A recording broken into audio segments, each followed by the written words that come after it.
Well, hello, welcome back. Episode 806. It's a Friday evening here in the Hotel Orloff.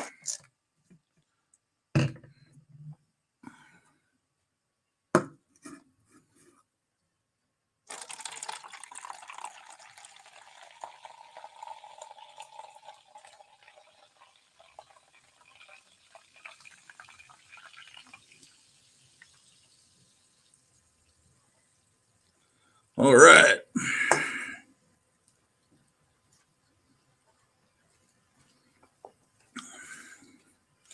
Everybody on the internet is all abuzz over these leaked photos from the set of Snow White and apparently the seven magical creatures. Because they can't. Oh, well. You'll see the pictures. They just look outstanding, amazing. But enough about that. That's what everyone's talking about. We don't want to be like everyone else.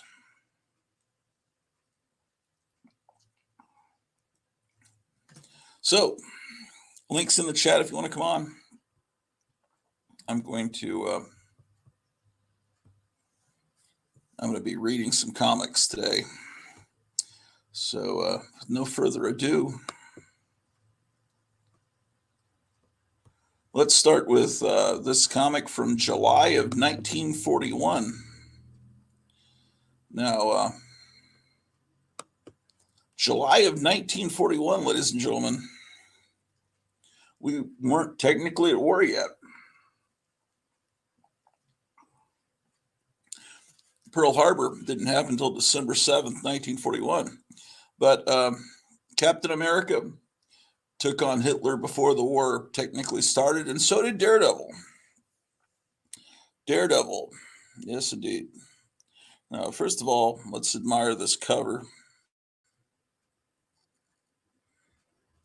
Like how they've painted in the eyes on a photo of Hitler. That's really brilliant.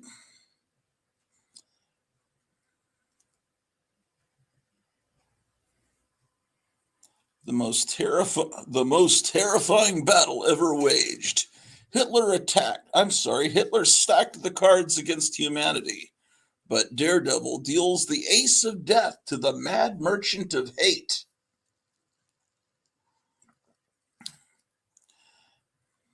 Amazing art. Let's open up this comic. Let's look at the inside front cover ad. Ad for Silver Streak. Sorry, I'm learning this. I'm looking at Internet Archives. I'm figuring out how to work it. Here's a token for your affliction. Where's that man of hate? We've got a job to do. Kids, there's a thrilling surprise inside Silver Streak Comics. We, the regular characters of Silver Streak Comics, hereby pledge our powers for one great cause, the defeat of Europe's man of hate, Adolf Hitler. It's going to be a tough fight, says this Tarzan-looking guy. We'll be back in Silver Streak Comics after we're through, says Skybug. Yes. Amazing. Oh, sorry. Oh, my goodness. This is not easy to work, man. Sorry, ladies and gentlemen. Yeah, let's look down here. Daredevil battles Hitler.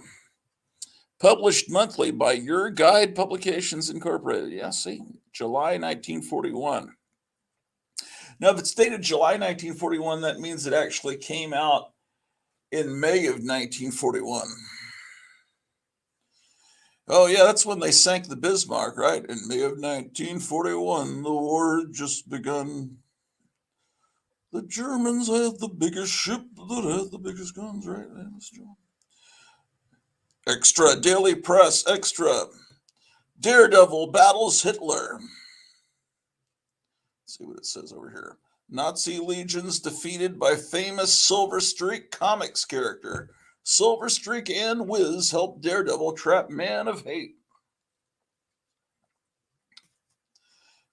Let's read this newspaper. It was learned today that Daredevil, aided by Silver Streak and Wiz, had encountered Hitler and his Legion of Terror in one of the most spectacular battles since the beginning of the war. Continued on next page.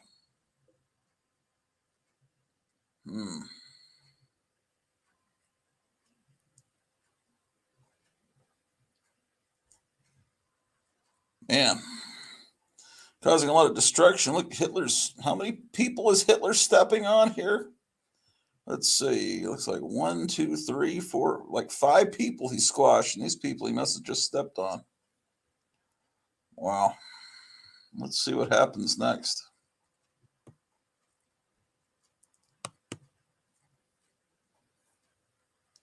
All right. Berchtesgaden, Germany. Dictator Hitler's mountain lair, evading the long arm of the Gestapo, traveling by ship, rail, and on foot. A mysterious figure climbs through the murky dusk, settling upon the wild Bavarian Alps. It is Daredevil, American adventurer, engaged unofficially in a secret mission for beleaguered Britain. As he approaches the heavily guarded country retreat of the Nazi oppressor, where the fate of continents hangs in the battle, he is spotted by a member of the Fuhrer's elite guard. "Stop! Who are you?" Speaking in German, Daredevil punctuates his reply with a hefty swing. "Heil bum!" Then dons the unconscious elite guard's uniform. Now to beard the beast of Berlin in his den. Boldly marching past squads of guards, the disguised adventurer reaches the entrance to the house. "Heil Hitler, I have a message for the Fuhrer." In the anteroom, Daredevil presents his credentials. "Heil, yo! Here's my calling card." Locking the entrance door, he applies an ultra-sensitive stethoscope to the wall of the conference room. "Those Broadway communists have nothing on me." All right. On the other side of the wall, from left to right, Goebbels of propaganda, Himmler of the Gestapo, Air Marshal Goring, Admiral Reuter, and General Bakhitsch, with Hitler himself at the head of the table. "The crystal ball says Blitzkrieg, so Blitzkrieg it is, Heil Hitler!" It is a dangerous undertaking to launch on the mere word of a fortune teller. The crystal never lies. Down with England. But the general sounds an ominous warning. "An attempt to cross the English Channel may require the sacrifice of 500,000 men. My men should be glad to die for me. Anyway, the element of danger is not too great because I'm expecting a copy of the enemy's defense plans from a British friend of mine." The cold-blooded dictator turns to Goebbels. "Goebbels, tell the foreign press, General. I'm sorry, shut up. Goebbels, tell the foreign press several Germans have been murdered in Yugoslavia. Make the atrocities sound as horrible as possible. How about a demand for more living space for the Reich? Fool, mass our troops, we will attack through Sofia and then..." Meanwhile, the fortune teller goes into a trance. "Führer, the crystal says you can't blitz England without the aid of Mussolini's brave legions." With a shriek, Hitler rushes to the other end of the table and grabs the glass ball. "You're through telling fortunes, Rouse! Yowie! Ha! Brave! The Greeks had a word for it."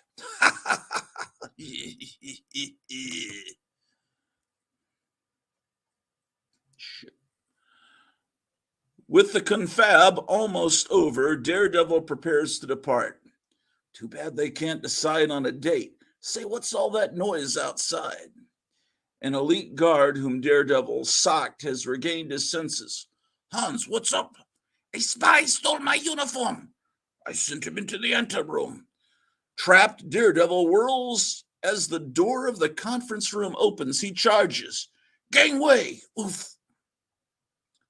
A human whirlwind, he smashes his way toward the balcony. "Kill him! With pleasure!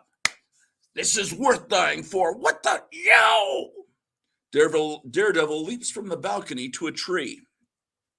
Missed again. Good thing he's a general. With his aim, he wouldn't last 5 minutes in the front lines. Ruefully, Hitler and his henchmen watched Daredevil escape into the forest. We've got to get him. He may have heard what was said in the conference. He can't elude my stormtroopers. For hours, scores of Nazis comb the woods. I'm lost, but they're off the trail. Suddenly, Daredevil stumbles on a hidden Nazi airport situated on a low plateau. If I can only swipe one of those planes, a little strategy might do the trick. Gathering a pile of dry branches, he steals to a hangar at the edge of the airport. This ought to start something. It does. Fire! Number 6 hangar! Hearing the plane roar in the sky, Nazi anti-aircraft gunners go into action. Tracer slugs streak upward. Oh, shit. Oh, shoot. I read the panels wrong. See, there's an arrow go. Okay, sorry. Never mind. Let's redo that. I'm reading this for the first time. Sorry, ladies and gentlemen. Excuse my language. It does. Fire number 6 hangar.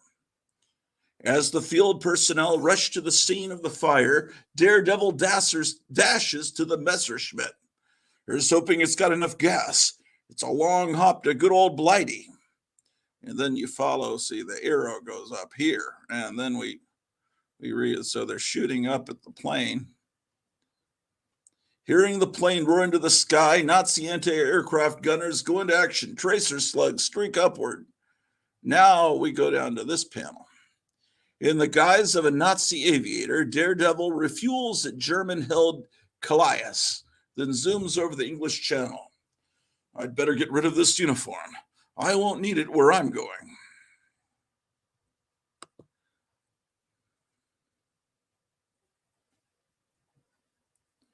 As Daredevil wings his way toward Dover, an RAF squadron spots his Nazi plane. Nazi below!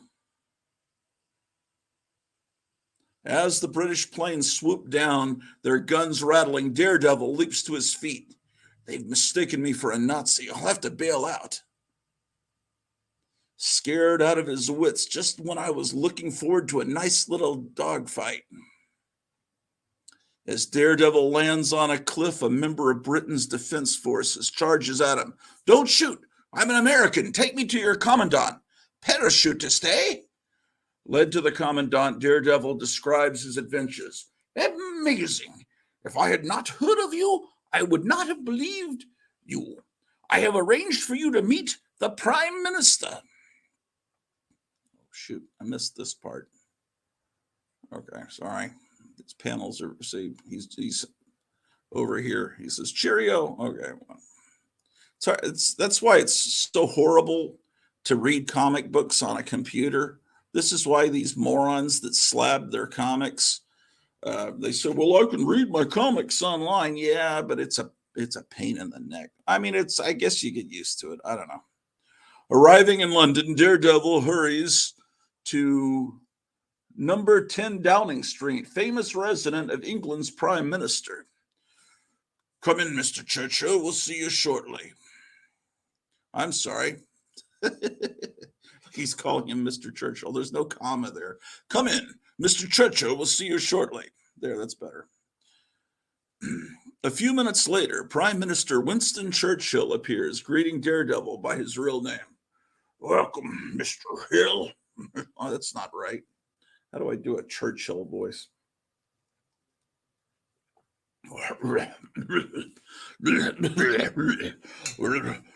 Welcome, Mr. Hill.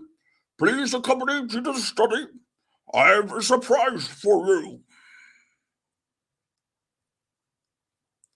Reunion in London. Silverstreak, the Speed King, and Wiz. I thought you two were back in the United States fighting gangsters.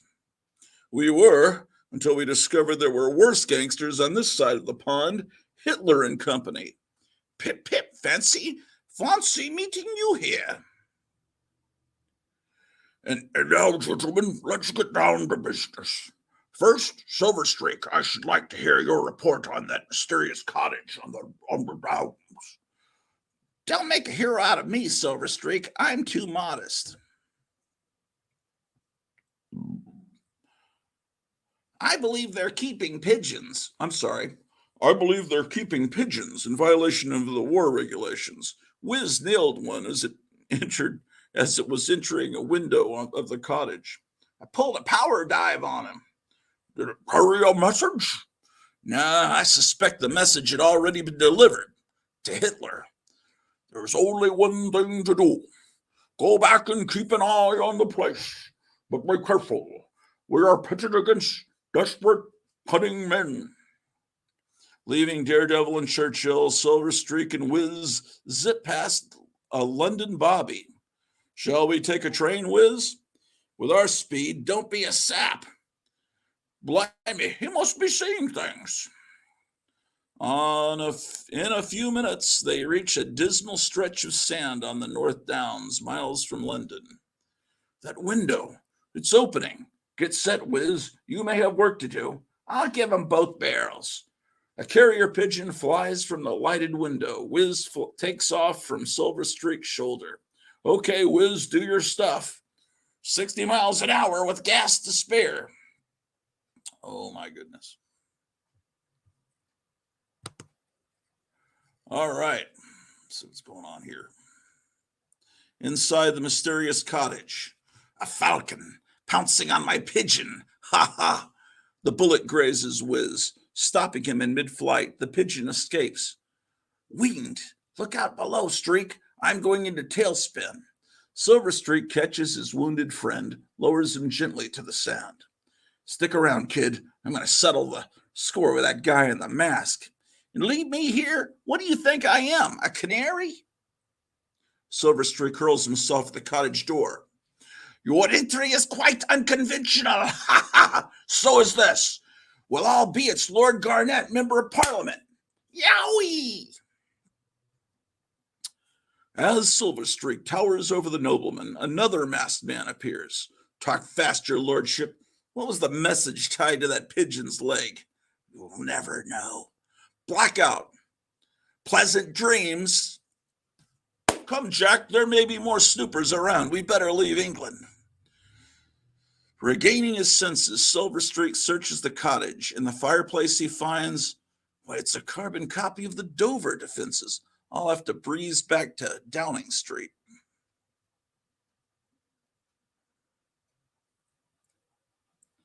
Mail from England. The plans at last. Good old Garnett. Putsy. Heil Hitler. I see a mist. The mist over the channel. It clears. And now the number. The most favorable day for the Blitz is the 15th of the month. Siegel, Fritz, phone Berlin. Get Dr. Goebbels on the wire.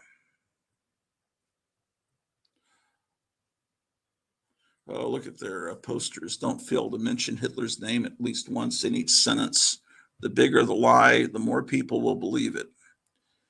At Hitler's behest, Dr. Goebbels summons the foreign correspondents. I've got a scoop for you, boys, but remember, don't quote me. We'll quote an indisputable military source. That always goes over big. A few hours later, Goebbels' newest brainstorm breaks into print. Berlin prepares thrust towards Suez. Nazi troops reported massing on the Bulgarian border. Nazi spokesman denounces torture of Germans in Yugoslavia.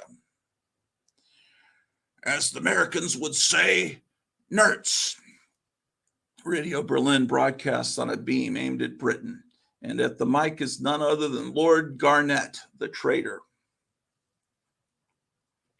How the bloody jackass brays. Sounds like a full Britisher, too. They ought to call him Lord Hee-Haw. Here is bad news for Mr. Churchill. In a very short time, the invincible German army will strike at Suez and close the Mediterranean Sea, cutting Britain's lifeline in half. Hee-haw! Suez, that's far away. Maybe they'll stop bombing us in London.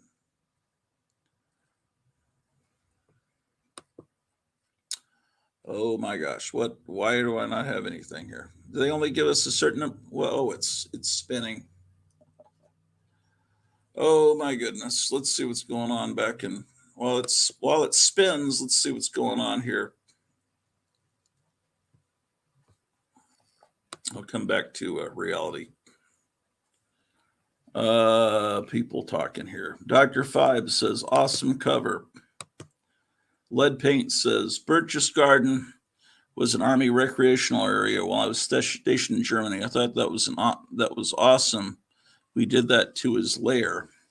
Well, when I was a little kid and my dad was stationed in Germany, we went to see.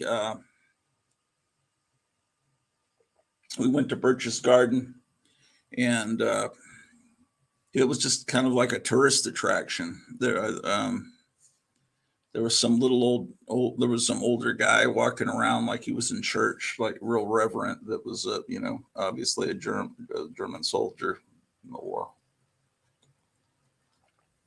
But let's see, that was 1970, 71. Let's see what people are saying. Wiz is awesome. More birds should be like him. Live reading or rerun? It's live, sort of live as I can be. Hey, what's going on? Kevin Books just got here. Thanks again. Oh, cool. Awesome. Thanks again, Meyer. Excellent. Gotham City, have you gotten phone calls after the show the other night?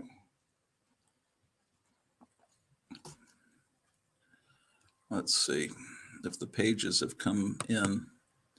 See, on the other page, it's just spinning. Do they only give you a certain number of pages for free on Internet Archive? What's going on here?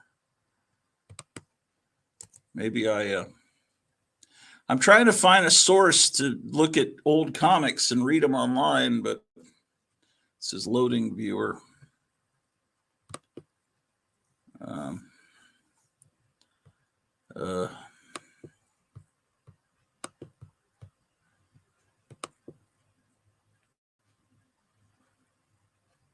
See, that's what I'm getting. Oh, I really need other people to help me out with this. This is, and I need to read it before I do it, so I can come up with certain voices to give to each character, and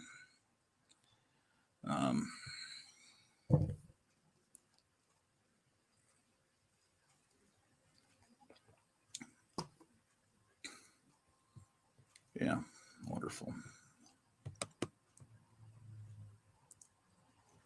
Yeah, it doesn't seem to be working here.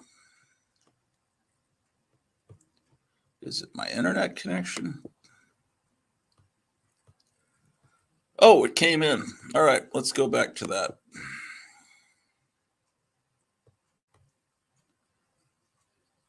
Oh, Meyer Greenblatt's here. Oh, hey. Hey, what's up? I was just going to jump on because I wasn't expecting this thing to load. Hold on. Let me. No, that's all right. I didn't. So, hey, what I was going to say is it's funny that you're doing this because last night I was reading a comic and thinking about doing what you're doing because the comic was kind of fun. And I was thinking this would make a fun video to kind of do a reading of and go through slowly. And then I just heard you said that you need somebody to help you. Now, I'm not calling in or coming on to help you right now with this because I can't really see it that well. I'd have to, maybe I could stand in front of my TV screen, but I wanted to tell you that I'd totally be up to help you in the future, like to do something this, to do a reading and stuff. But I'll hang out here and stay on here while you're reading if that's cool. Oh, yeah, that's cool. Let's see what Graphic Man's saying. One day I'd like to have some fossils read a Donald Duck story that I picked out. Well, we'd all have to be able to do the duck voices. Let me show you. Hold on, I got to show you the one that I was going to do last night. Let me put my camera on. Hold on. So I read this last night. It's let me give you full screen. Fun-In, starring Butch Cassidy. It's like from this cartoon, right? From like 1969 or 1970. Right. And it was just kind of funny, man. I was reading it and I was getting a kick out of it. And I was thinking this would be and that's it. This would be funny to read because it's kind of cool. And you got to do the music and you got to talk like it's 1970 and everything. And they're kids and it's Hanna-Barbera and it's really quick and easy, you know? Right. But yeah, that's what I was Let's see. doing. I guess Butch Cassidy. They could use that name because you can. It's not it's a public domain name, and they just had Butch Cassidy and the Sundance Kid come out. Yeah, So I'm pretty sure that's exactly what it was, right? yeah. I can even remember because this was right around the time that Butch Cassidy and the Sundance Kid was out. And I can remember being a little bit confused or thinking, because when I was a little kid, I thought that this was a real rock band. I thought Devlin was an actual, stunt devil. I thought, you know what I mean? I thought that the Oh, Joker okay. Cats were a performing band. Well, they probably put out a record. I bet. The Geeky Puppets once only read Marvel and DC. I think other titles are neglected. Yeah, I agree. I totally agree. I would be up for reading all this stuff, like Micah was just saying, like Disney, and also it'd be kind of fun to read all this goofy stuff that we're kind of into these days, the Dell stuff and the movie stuff, and some Yeah. of it's really good. Some of it's really good. Like also that Lev Gleason stuff is pretty good as well because it's so campy and Yeah. also so violent. There's so much graphic violence there. Yeah. So, Kevin, what have let me? I've lost some function as far as. Am I stuck? Hold on. No, it's not that. It's like for some reason. Okay, it came back. The button where I can put on different people. There was somehow. I guess. Yeah, I'll go back to the Daredevil. I guess. I don't know if I can read 68 pages of that thing though. Well, I don't remember you reading that, but that would be a ridiculous thing to try and read because it's like so wordy. All of that Lev Gleason, Charles Biro stuff is ridiculous. He writes more than Classics Illustrated and more than EC. Like the balloons and the narration is crazy over the top. I don't mind that. It's just like when I'm zooming in on the panels, and then I realize, oh, there's arrows telling me to go a weird way around, down and up, and then back up, and it's like, oh, I skipped the panel, and it's like, and then there's so many different characters. It's like, and then it's like you have to go from a German accent to a British accent. That's why it's a part of the idea, I think, or part of the plan would be to pick something in advance and Yeah. with a set number of characters, and we know about it in advance, and we read it beforehand, and then I think it could be fun. I would be up for it. Yeah, I mean, there's also something to say about the spontaneity of just reading it for the first time, and because I don't know. I mean, I've never tried to do a Winston Churchill voice before. It's like You're I don't know. absolutely right about that. I try to remember. I was going to say you're right about the authenticity and the spontaneity. I purposefully, I mean, we do our videos this way for a reason because it's better. You don't like to be prepared and then have to fake or think something that you thought of was funny and then you try and repeat it and make it funny or something, and it ends up being lame almost all the time when I ever do it. So that's why all my videos are one shot without editing, because I want them to be authentic. Like, it's funnier or better that way. Because if those Power Records, you can tell they're reading that stuff for the first time. Because it's like Captain, I don't remember, it was Captain America or Taylor, and I think it was Captain America or somebody, I don't remember. Whatever, the guy that played Charlton Heston in Captain America was the same guy. But, there was some line and some balloon where he's saying, we're both lucky it didn't. And then he gets interrupted, but he kind of reads, we're both lucky it didn't. And it's just, they don't really know what they're doing. And it's kind of fun. I mean, it's not that fun when you're a kid and you realize, this isn't, you can tell some of these voices are off, but that was all we had then. But I've never read this Daredevil book. Kevin got in a Daredevil battles Hitler, and I can't remember if I asked him to put it in my pile or if he's keeping it for himself, or it was just all. Yeah, I saw it. That's something I'm interested in as well. Not the book itself, but that title. I mean, I'd like to see it. I've never read that. I've just looked at it for a long time. I collect those Lev Gleason Daredevil, but only the ones from like number 50 on. I don't have anything like before number 50. I don't think. Everything I have is like from 1952 up. I don't have anything from World War II era. It's Yeah. expensive. Yeah, Kevin, can you come on for a second? Or you're busy? Or I'll put the link there. I'm just curious how the sales have been going.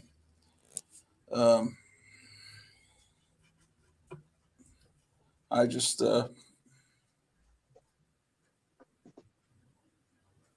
Jambo just commented on one of my shows. He always says sir. He's got that southern politeness. Thanks for the show, sir. That's cool. He's a great guy. Yeah.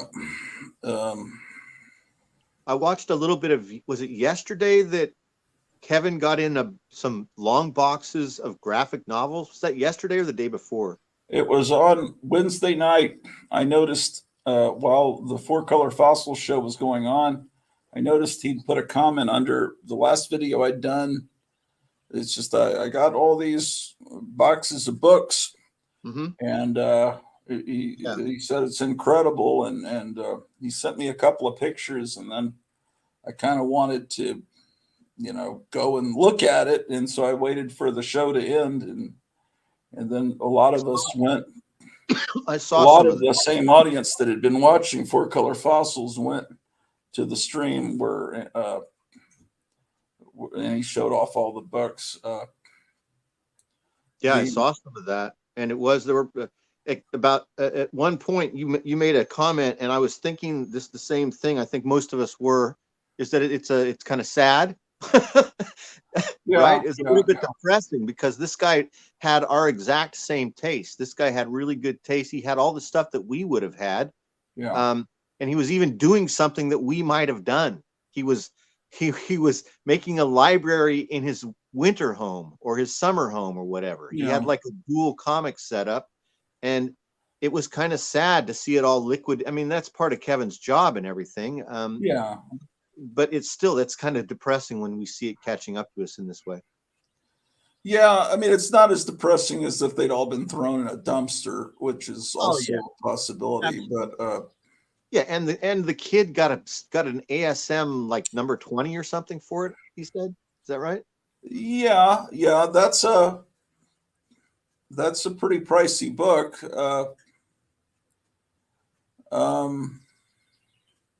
I looked at, there were some of those books. I thought, I didn't know they made that book. And I went upstairs and I had some of those books. It's like, I thought, that's amazing. There's what do you call those black and white phone book looking books that DC put out? I forget what they're called. Showcase. So they put out a showcase of the GIs fighting the dinosaurs book and the War That Time Forgot, whatever.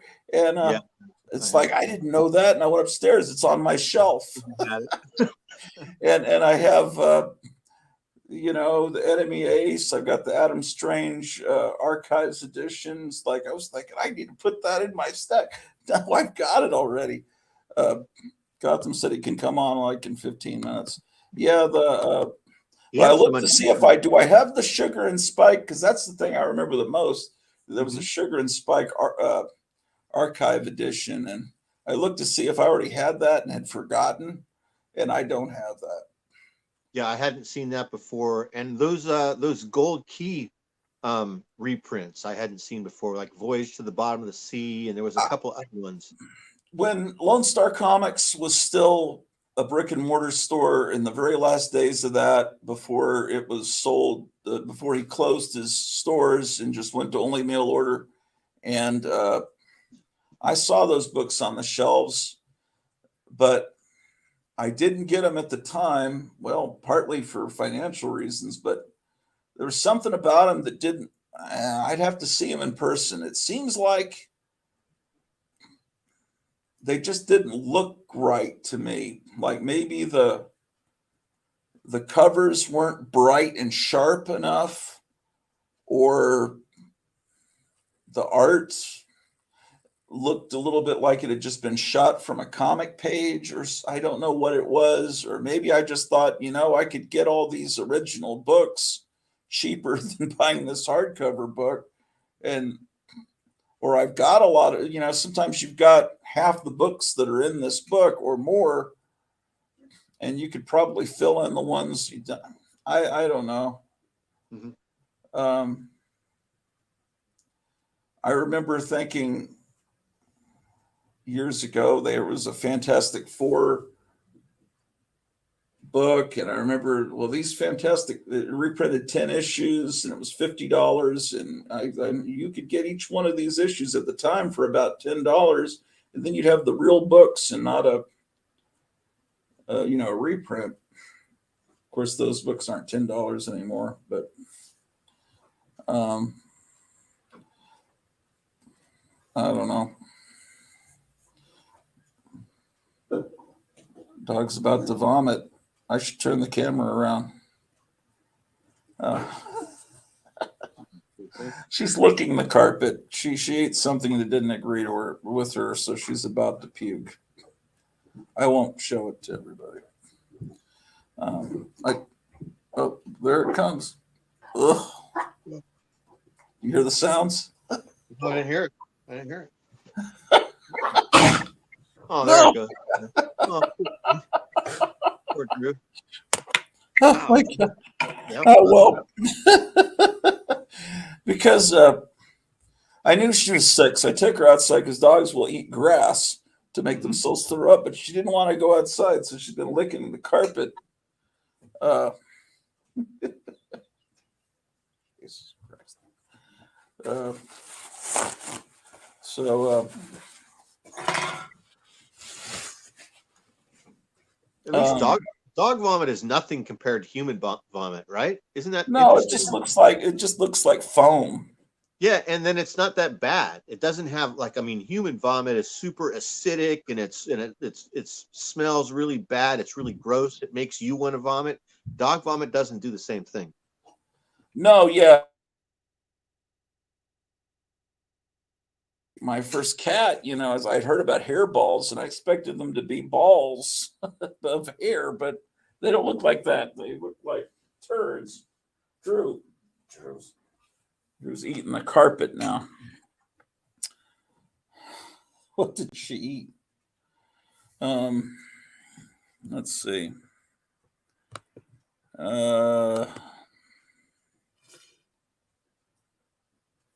Yeah. Did you see anything you wanted to get from all those books? I'd have to go back and watch the whole thing and look and see. I didn't see all of it, and I saw stuff that I would want, but I'm trying not to spend a lot of money right now because I've got a new grandchild, and I'm Right. already spending too much money. And I've got so much stuff still to read. Like every once in a while, I go through this phase. Drew. I spend a bunch of money, and then I think about it, and I look about my apartment, and I go, "Why do I keep buying all this stuff? I've got I have way too many toys, and I have tons of books that I still haven't even read yet. So why keep buying books?" So I'm trying to do that, trying to pull back and maybe do that for the rest of the year, and like I was telling you before, switch things around and maybe do some different stuff here soon. But there's tons of good stuff. So if I watch the video, probably some things that I might want, and I might call them. Man. I just got those. I got those 2 books today from Kevin. Really? So you ordered them 2 days ago, and you got? Oh, wow! Yeah, let me give you full screen. I got the Erie Publications book, the complete covers, and it's great. I like how it's in. I like how it's in order, like it's in chronological order and starts with weird. Yeah. And then I also got this book, which is outstanding. Yeah. I really recommend this book for you, Gratu. It's got the whole history of Aurora model kits in it, like from the very beginning, and it's great. We were looking at it. You saw him looking at it the other day. Yeah. But let me grab this weird that I have over here. A couple years ago when we first found out about Gondwanaland, right? And I was looking at the stuff that he had, and like the first thing that we bought was probably the Famous Monsters that we found out that he was making, right? Remember that? So then when he found out when I found out he was doing this stuff, the eerie stuff, I sought it out and I bought this giant one. And this is like the first 10 issues of Weird. Uh-huh. It's all, but the covers are in black and white in here, and the interiors are all black and white, which is fine because they were black and white. But Yeah. I bought this for this reason and was looking forward to buying the whole collection, but then he switched to Barnes and Noble. So now, and it's kind of the prices are all wacky. So it's the novelty of going on Amazon and buying Guadalajara books is gone now, because the reason you would go is that, and a lot of the people that watch your videos know this, is that every week or two they would mark down books. And so this was probably supposed to be $30 and I probably paid 15 for it. So that's the reason why everybody would go on there and do this. But now that he switched to Barnes and Noble, everything is flat $29.99 or more, and there's no discounts like they used to have on Amazon. Yeah.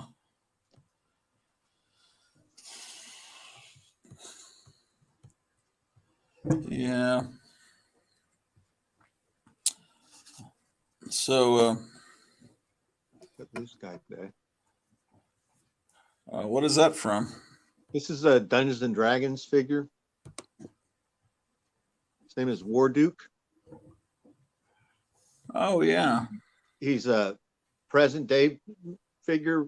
This is something new created by that company called NECA, but it's based on the 1980s Dungeons and Dragons figures made by this company called LJN, which were, kind of smaller figures, or like about maybe 6-inch figures, I guess, a little bit smaller than this.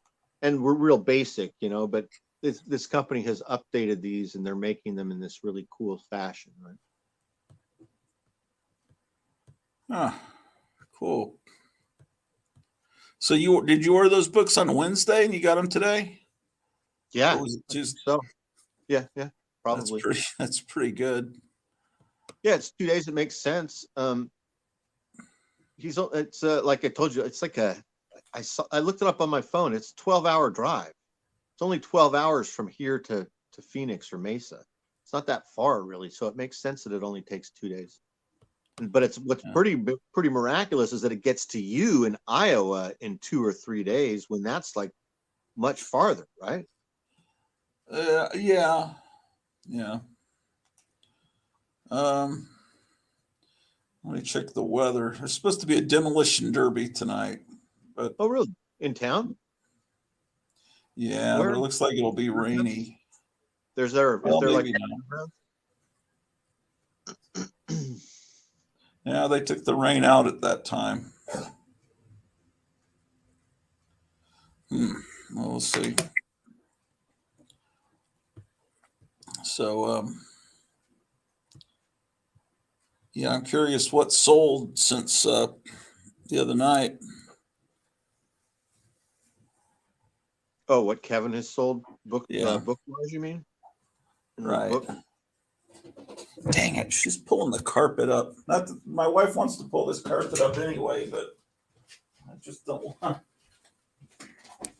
Drew, don't do that.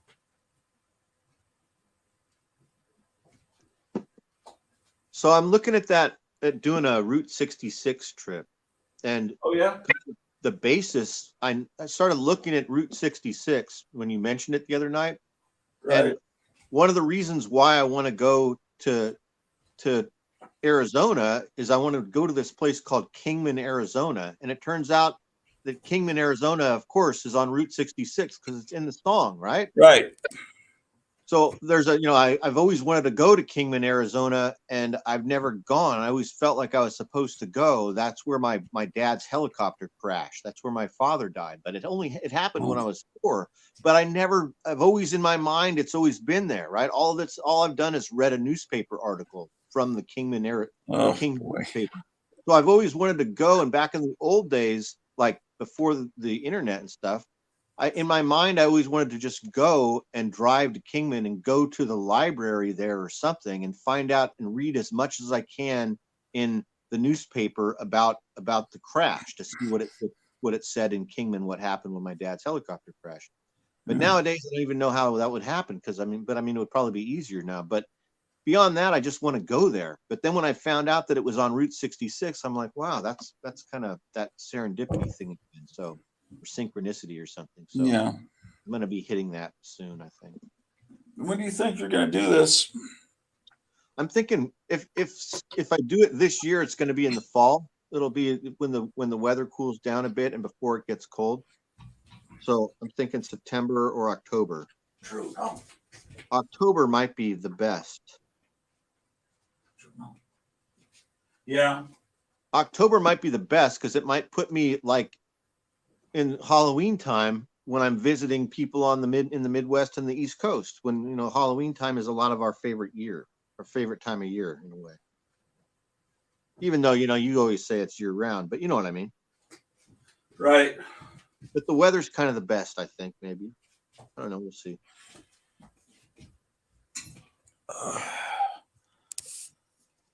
Yeah.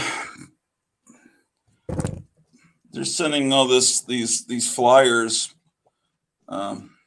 saying, ask yourself, is it worth the risk? It says, America is struggling because of Joe Biden's policies, but if Trump is the GOP nominee, we could lose everything. The House, the Senate, the White House. It's time to look to a new leader. It's too important to risk it all. Is that DeSantis? It doesn't say who it's from. It says it's from AFP Action in Arlington, Virginia. It's some group. This is the second flyer I've got. The other one was a little different. Well, what do they want you to do? They say no Biden and no Trump, but who do they want? Well, obviously, it's probably from DeSantis. Yeah, that's not a good move by him, is it? Yeah, I don't know. I don't know. I don't know. Of course, it could also be from Democrats trying to cause infighting. Yeah, I see that. I see that that there is a type of DeSantis follower who, to me, appears to not be a Trump person. Is not one of us, and not a populist. And so, to me, that's Antifa. Somebody who likes DeSantis and doesn't like Trump. I question that right there. But I do like that Vivek Ramaswamy character. I like that guy a lot. I like the who that is. What? I've never heard. Who I'm talking about? You know who Vivek Ramaswamy is? You don't? No. You don't? Really? No, I've never heard of him. This might be the vice president. This might be, in my opinion, this could be Trump's running mate. His name is Ramaswamy. He's Indian. His first name is Vivek, and he's pretty smart. He's a Republican. He's got a lot of MAGA qualities to him, and he's been on a lot of interview shows recently, and he does his best to go head to head with people that don't agree with him. Like he talks about all the stuff that we like. He's against all the stuff that we hate. Where's he from? What state? I don't know. I can't remember, but he's better than DeSantis. He really is. Ramaswamy, yeah. He's a young guy, too. He's probably like 45 or something. Conservative Indian American guy. I'm trying to find him here.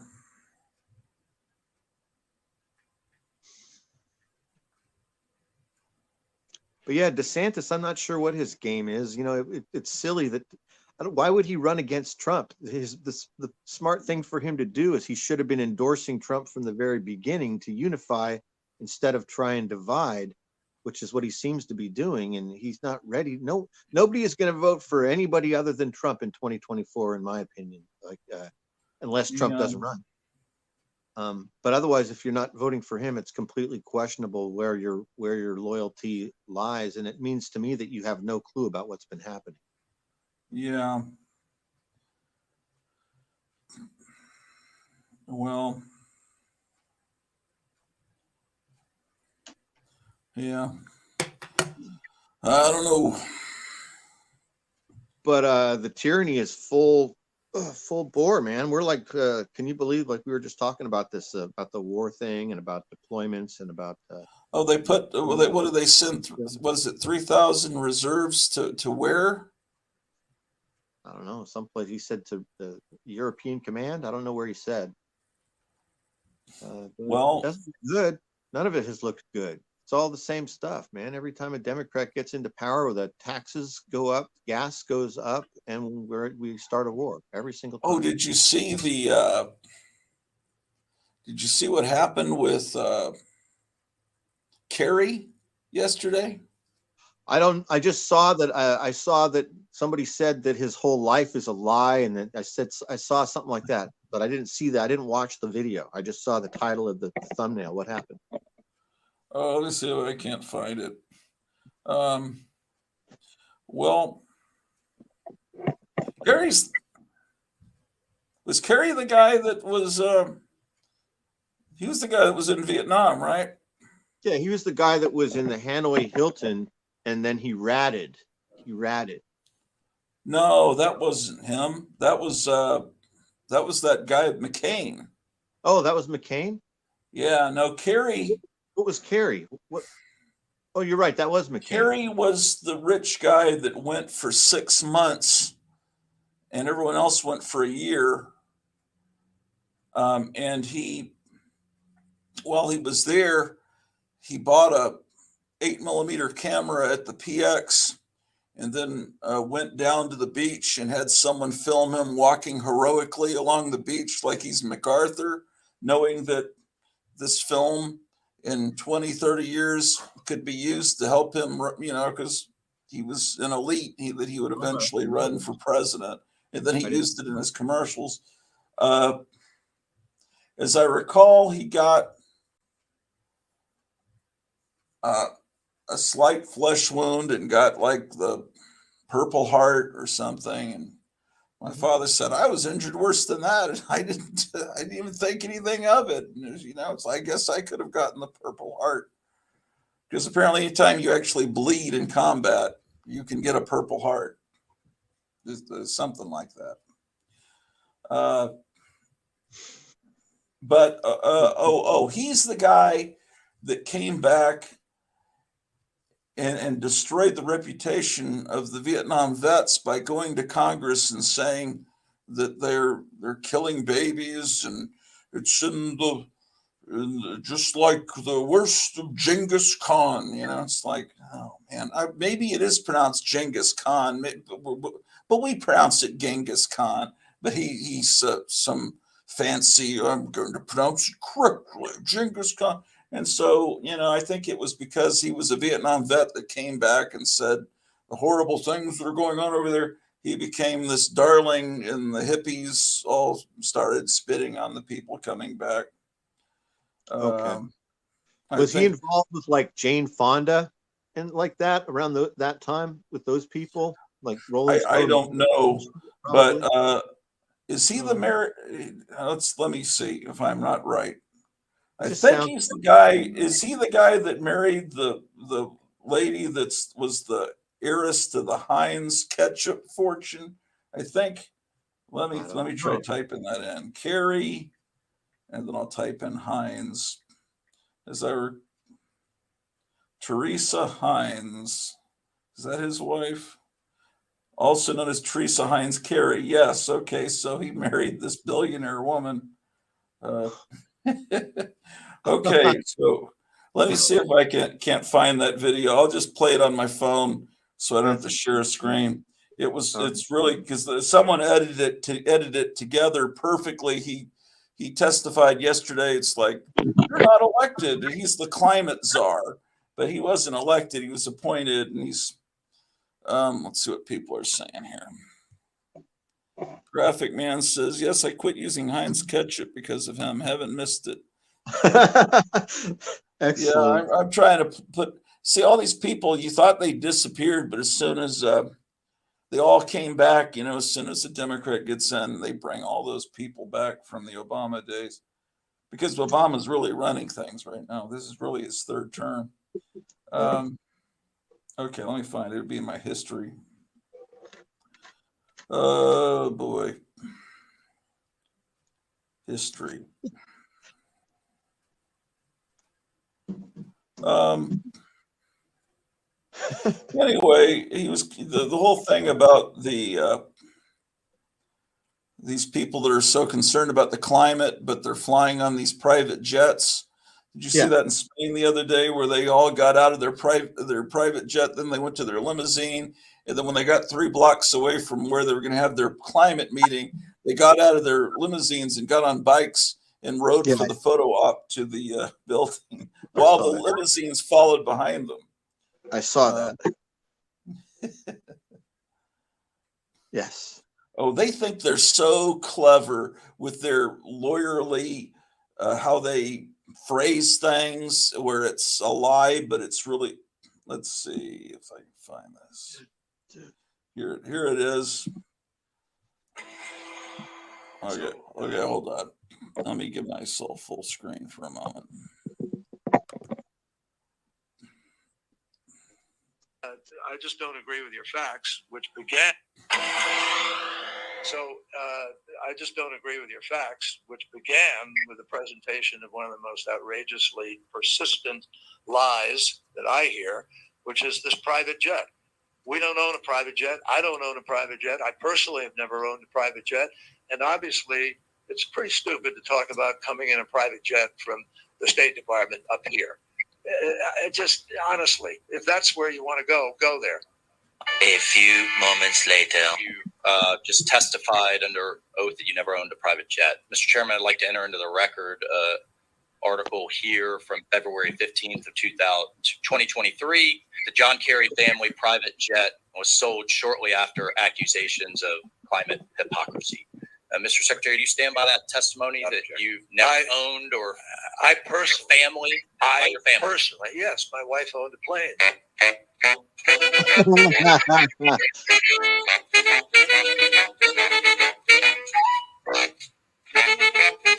My jumbo jet, Oh, well. smashing Dude, baby. that's gold. I didn't see that. That is outstanding. So that's why. See, he could say, "Yes, I was telling the truth." He said it. It was perfectly phrased. Shit. Sorry, man. Oh, that's your text messages. Let me mute this because this is my daughter-in-law, and she's going to be dropping about 10 pictures of my grandchildren right now. I can tell. Oh, okay. Yeah.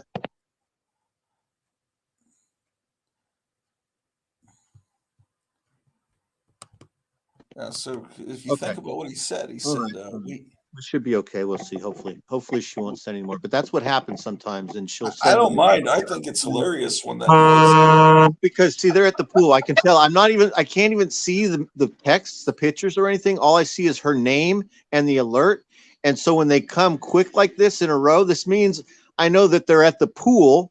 My grandson is probably looking adorable swimming, and then my granddaughter is all looking beautiful, like sitting in the shade with a little hat on and some sunglasses.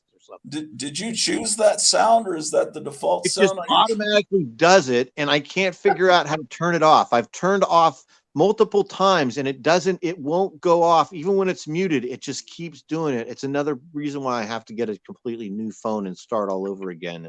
Yeah. Well, okay, so he said, now it's common. We don't own a private plane. Okay, so that's true. He didn't say we used to own one, but he says we don't own a private plane. I didn't fly on a private plane. I have never personally owned a private plane, and so all of that's actually true. But his wife owned it, and he flew on it. And then they ask him. They ask him details like, has he flown on a private plane since he took office, this particular office? And he said, well, once. And usually I fly on these planes, the same ones that you guys fly on, but I've been flying commercial. But anyway, that guy edited the thing together. Music from what's his face's show is probably going to get me a copyright claim.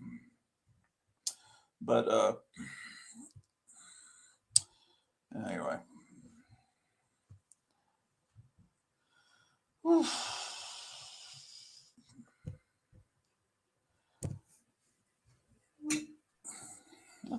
Yeah, so like what is it if if there wasn't a double standard, they'd have no standards at all or something like that. Yeah.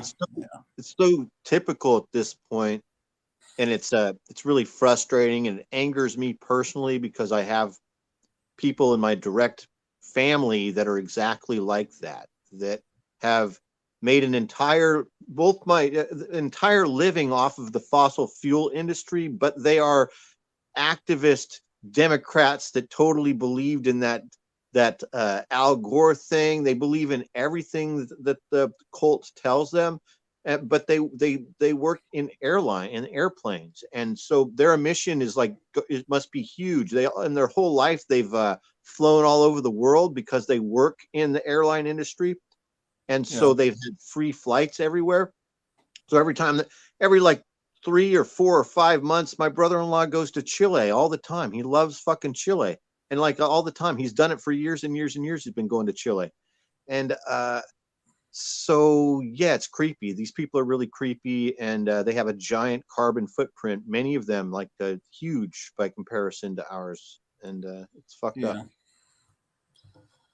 Ugh. And also like how they used to be hippies, but now they're golfers. You understand what I'm talking about? Like that's my sister. She used to be like a Crosby, Stills, Nash, Joni Mitchell type of lady, and now she like goes golfing at a country club every Sunday, like for years now. She's like completely, neck deep into the whole cult. Yeah. Yeah. I remember Whole Foods Market. They would have, there at the cashier where you'd normally see TV Guide and Reader's Digest, they would have DVDs of concerts of Crosby, Stills, and Nash or whatever. What I don't understand, and I know people are into them, and I'll probably hurt people's feelings, is I just can never figure out the Grateful Dead, why they're so wonderful. So, me neither. Okay, so they had a couple bangers, right? Like I used to work with this guy that used to listen to a Grateful Dead tape in the truck, and he was my direct supervisor. This is when I was a teenager working for this slumlord, and he drove the truck, the son of the slumlord, and he only had like 3 tapes, and one of them was one of those Grateful Dead tapes, and it was one of those old ones, and this guy is like older than us, like probably 5 or 10 years older than us, and but he was kind of cool. But one of those old tapes was pretty good. It had some good old songs on that. It had like Uncle Sam's Blues was the first one that came to my mind that was on that tape that was good. You know that song Uncle Sam's Blues? No, I probably am showing my ignorance because I haven't heard enough. Maybe I haven't heard enough music to know that there's some good stuff. So the stuff that I heard on that tape, they were actual songs. Like they were songs that were like 3 or 4 minutes long. But then later on, when I heard more Grateful Dead, it wasn't songs. It was like 90 minutes of just nothing but one song running into another song. And I didn't really even like how it sounded. And then I worked with this doctor. So I worked with this doctor in this family practice clinic. This guy was a serious deadhead, and he was a Harley guy. So he rode his Harley every day to work. And then he had the office rigged with his own speakers. So there were speakers that ran all the way in every single exam room, had a speaker that went to the stereo system in his office. So that he could listen to the Grateful Dead at a moderate volume, and every patient would have to listen to the Grateful Dead at a moderate volume throughout the entire day, bro. So it was quite ridiculous. And that's when I knew that I was not into the Grateful Dead, because it was just the same thing over and over and over again. And he would play like, oh, you got to hear this one. This is from 73. Very few people have this recording, Dave. That's what he'd be like, dude, oh, you got to hear this one, bro. This one, only a select number of people even know about this show. And then he would play, and it's like a 3-hour tape. Fuck, man. Ugh. But yeah. But I might be insulting people, right? Oh, well, I'll state my opinions, and I'm always offending people. I offend people when I criticize slabbing because that's like a religion to some people, and I offend people when I say I like Trump.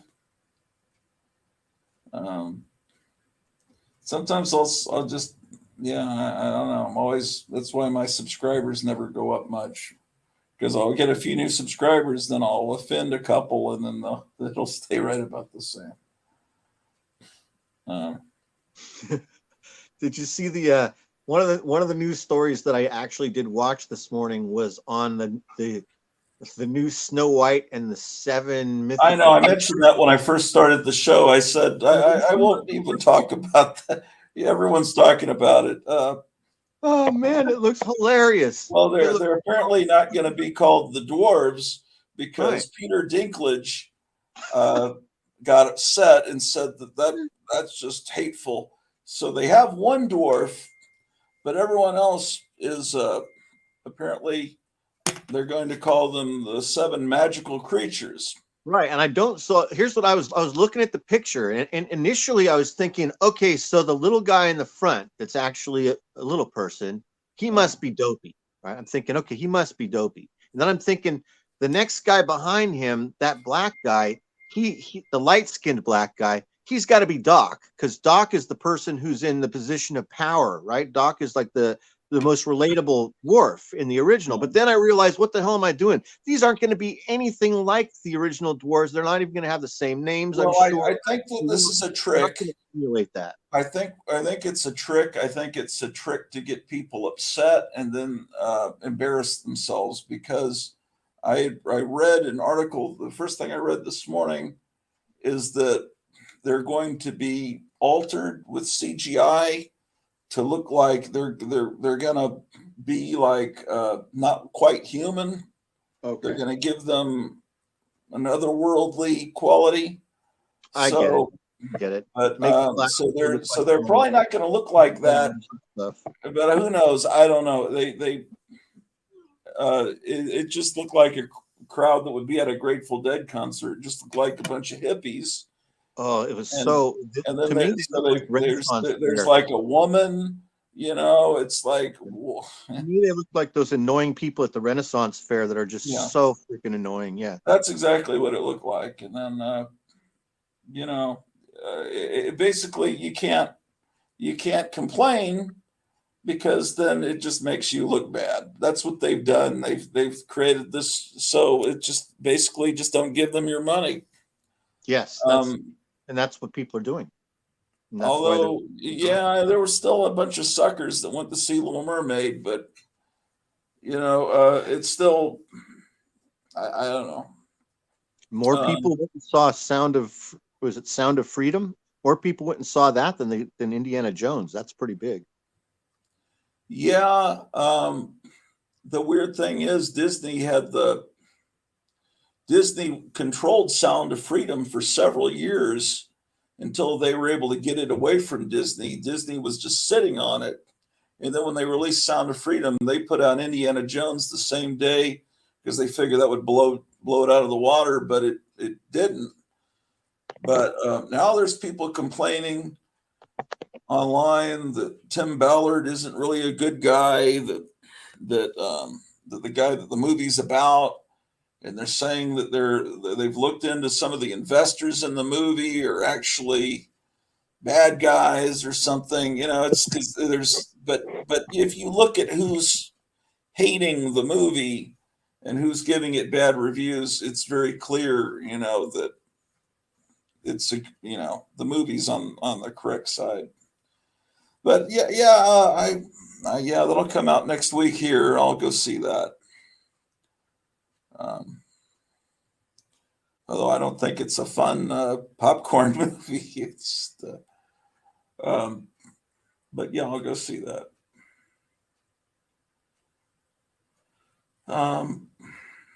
Yeah, it's just a constant assault, but I think they've overdone it, and people are starting to wake up. Yeah, I think they are. I think normal people are definitely waking up. I see it in my subscription feed, because I subscribe to like a couple different channels that aren't they're like more like definitely non-political channels that all of a sudden the people that run them have kind of are waking up a bit. Like in particular, there's one of these reaction channels that I watch. I subscribe to a number of these reaction channels where almost always the ones that I subscribe to are young black people reacting to rock and roll music or movies. Oh yeah, yeah. So this one kid that I've been watching for a couple of years, and he's young, he's like a college student. At the I guess is behest the word of the subscribers, the people that watch him loyally and comment on the videos and tell him what to watch. Over time, he has progressed from starting to watch things like at the beginning, Don Rickles, and then Norm Macdonald, and then now Candace Owens, Alan West. So it's like his mind is like being blown because he's like, this goes against everything that I have learned. And he's like, I've been a good student all the way through high school and college. I've studied everything that they told us. They never told us about this. And so he's been making videos about that. It's pretty significant. Even though he's probably not reaching a lot of people that would have a different opinion, this is still an example of a young kid from the other side. And then also I saw somebody who would have been in the middle who didn't even know, because he said, I didn't know anything about this. I thought I totally believed that Trump was racist. So the subscribers showed him which videos to watch to change his mind, and he actually became red pilled in real time. And then yesterday I was watching, you watched that kid, Zeducation? He does these comedy videos, clip videos every morning. Tyler Zed is his name. You know what I'm talking about? It sounds familiar. So yesterday he was showing, and he's pretty funny, but yesterday he shows a clip of this TikTok video. And this was just this normal looking young man on this TikTok video, also happens to be a black kid. And it was, the title of the video was POV, You're Watching a Movie in 2023. And he said everything that we always joke about. He totally said it, and he's totally not from where we're from, like as far as like our mindset and community. He said, oh wait, every character, or these three characters have to be trans. And but what he was saying was funny. I'm not getting his lines, because the lines he said were very funny. He was very funny, and he nailed it to the T, man. I mean, it was like, wow, this is just some normal kid who doesn't watch Nerdrotic, who has never heard of, who doesn't know anything about what we know about. And he's noticing it and complaining and saying that every modern day movie has got this bullshit in it. And he was noticing it and making a joke about it on TikTok, and it was getting 1 million views. Mm-hmm. The people that were watching that are kids. So that's out there now.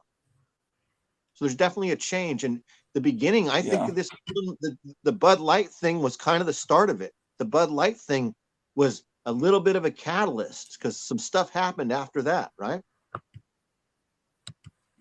Yeah.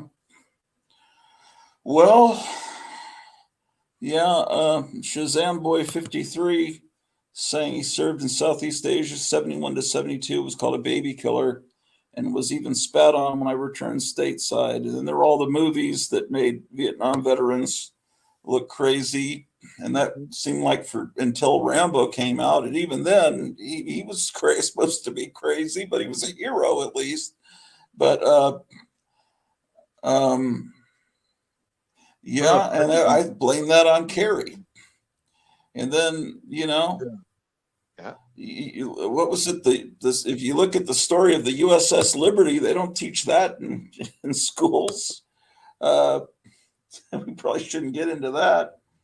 That was supposed to be blamed on the Vietnamese, right? They were trying to sink that ship and kill everyone on it so they could get into the Vietnam War sooner. Am I right on that? You know what I'm talking about? Yeah, I don't know. I don't know. I don't remember that one. Do you know about the USS Liberty? I thought the USS Liberty was sunk by Israelis or something. Well, but they were doing it I think at the behest of LBJ. Yeah, the I don't CIA. know what was going on. Yeah, probably the CIA. I think Yeah, it was they wanted it gone, and they were even dropping napalm, and they had big American flags. They knew it was an American ship. But anyway, I don't know much. everything we're told is pretty much a lie, it seems like. So whenever I hear something now, I completely, and now they're saying this morning, yeah, there actually were fingerprints on that bag that was found in the West Wing. But they told yesterday, no, we couldn't find any fingerprints. We're just going to give up. How Nothing ridiculous. on cameras. What a ridiculous. I mean, We don't have any cameras in the White House. yeah, well, they don't have any cameras, and they don't have any. They need to up the security apparently in the White House. Oh, well, wait, what is Graphic Man talking about? Wouldn't even look at Tucker. His body language was disgusted. Wouldn't even look. Tucker Carlson? Well, who's he? Maybe it's something in the chat or something we were talking about. Yeah, I don't know. Who is it? Who are you talking about? He'll tell us. And then Last Avenger was talking about. I know that Jerry Garcia had an EC Comics collection because I've seen people that have pedigree copies that I guess they were sold after his death. Yeah, he was into EC Comics. Yeah, the hippies of the '60s were the perfect age to have been weaned on that when they were little kids, and the Mad Comics of EC Herbie Kurtzman. That's pretty much what inspired the underground comics movement. I mean, pretty much, like almost completely. That was because the EC Comics were, they were trying to recreate that Harvey Kurtzman era. Gotham City is here. Hey, Kevin. Hey, what's up? Not much. Did you get calls after the show the other night? Not really. Well, some. Well, let's see. Graphic Man is saying, I tried to tell you twice. Mike Pence just told Tucker that America is not his concern. Oh, I didn't see the original text, Graphic Man. Or may text shadowed. I don't know. They got through that time. I'm trying to even remember. Oh, Pence. Pence is the. Oh yeah. I flushed Pence out of my memory. What's? Oh, that I see what you get. So, is the store open? Yeah, but all I've been doing is buying. No sales. You've been buying more stuff? Yeah. Everybody's moving. Everybody's fleeing. The price of everything. Of the heat? No, because the damn prices of rent. It's like $2,100 for a 2-bedroom apartment out here now. Oh, so everybody's moving. What's the stuff that's brought in? Anything that would interest us? No, Spawn 1 through 100. I mean, 1 through 300. Oh, okay.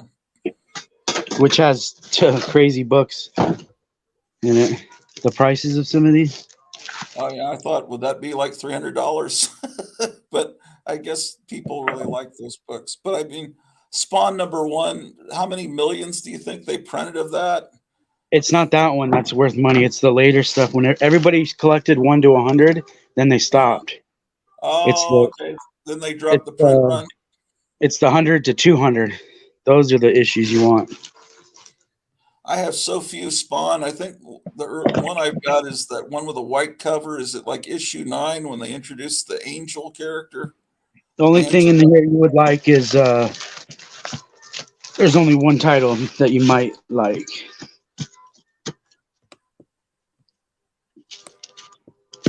I have the Thing series 1 through. Oh, I think I pretty much have all of that. That's a fun series. 1 through what, 35 did it go? 36. Yeah, it wasn't a long run. 1 through 36.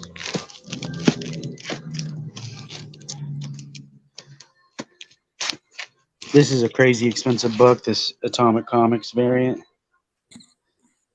Really?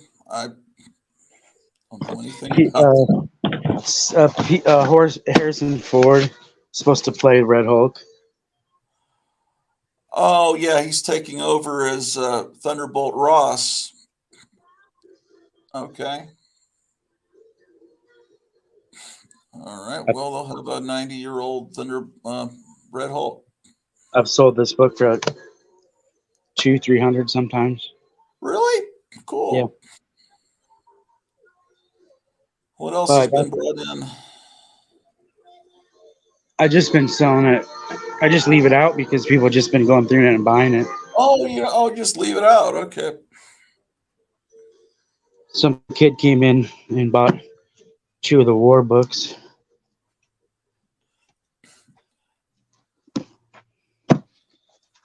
Kid probably 10 or 11 years old.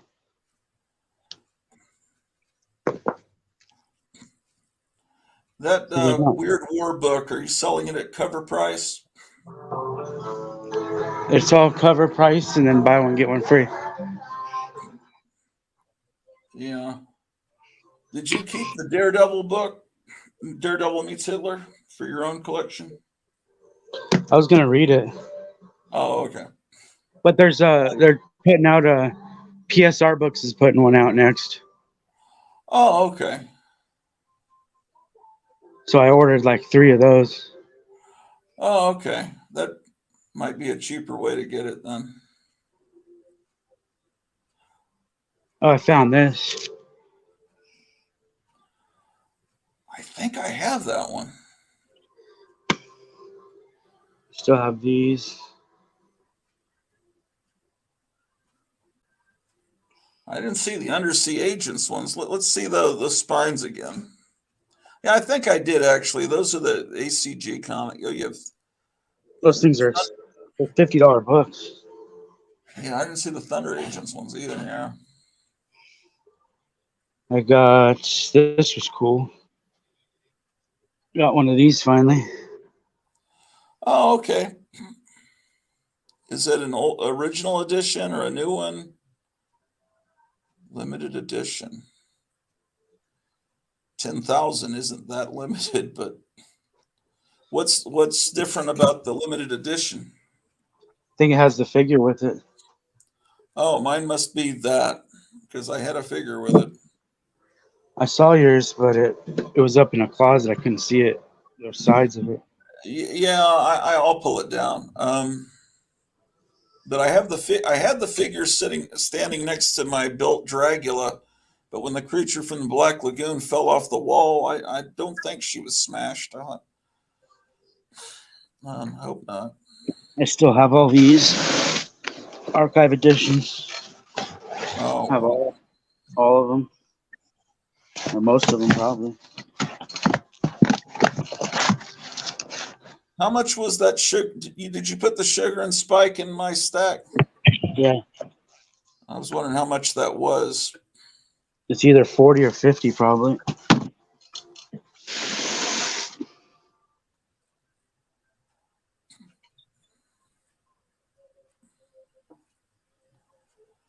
Yeah, Myra got the 2 books you sent him this morning, and someone else was saying they got books from you in the chat.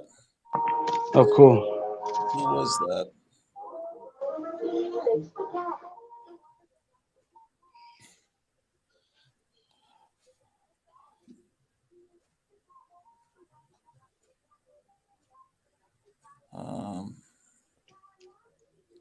So you sold the Turok ones?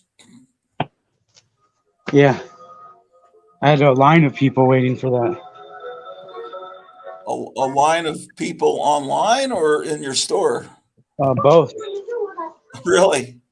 Yeah. I wonder if there are people that know it from the video game or something.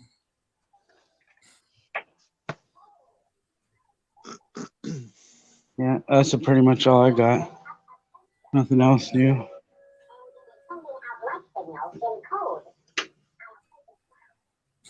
This mask thing's cool though. Mask hanger. Yeah. Need to get more of these. Where did you get that? I think it's from Trick or Treat Studio. Very cool. It even has like a patina color to it. Is it meant to be a lamp or is it meant to be a mask holder? Oh, it's a mask holder. It has like a piece of foam on the top. Oh, okay. This So cool guy. Kevin, is your sale? Does it include your action figures too? Is it everything in the store? Buy one get one free. Almost everything. There's Anything? it includes McFarlane figures, Legend figures, Star Wars figures, G.I. Joe figures, Masterverse figures, Origin figures, and that's it. And the sale goes until the end of July. Is that it? Yeah. Yep. Excellent. And then comics and graphic novels. Not comics, but graphic novels. Okay, not comics, but graphic. So all these graphic novels that you picked up that you're showing, like all those archive editions and all the essentials, and they're buy one get one free. Yep. And all the ones I already had too. That's a great deal. Best? Well, what will the professor say? The professor? Now be a good boy. Oh, there you go. They're praying in the android body. What is Is it? that the NECA one? No, this is the original one. Oh wow, that's the original one from 1988 or something. Yeah. 90. Wow. I have a new one, the new one that was put out by Loyal Subjects. It's pretty good. I like it. Now start the motor.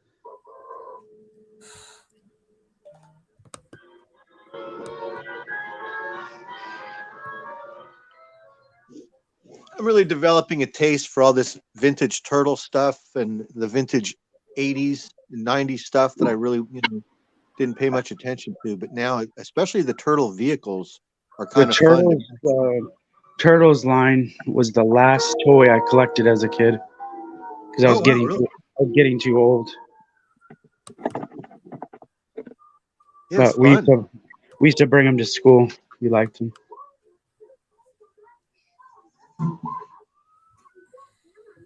The cool thing about them was there were so many different bad guys. Yes, really cool character designs.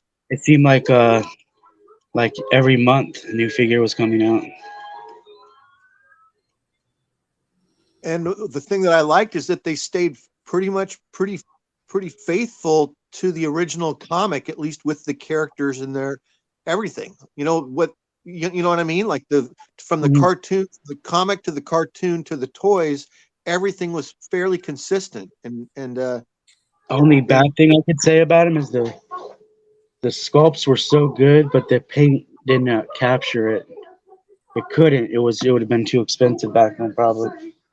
that's what's fun about the new stuff. Like, I'm trying to think of what I buy now. It's like I've bought some Super 7. So there's 3 different companies that make turtle, or really 4 actually. There's Because too many. There's too many Playmate ways. isn't bad.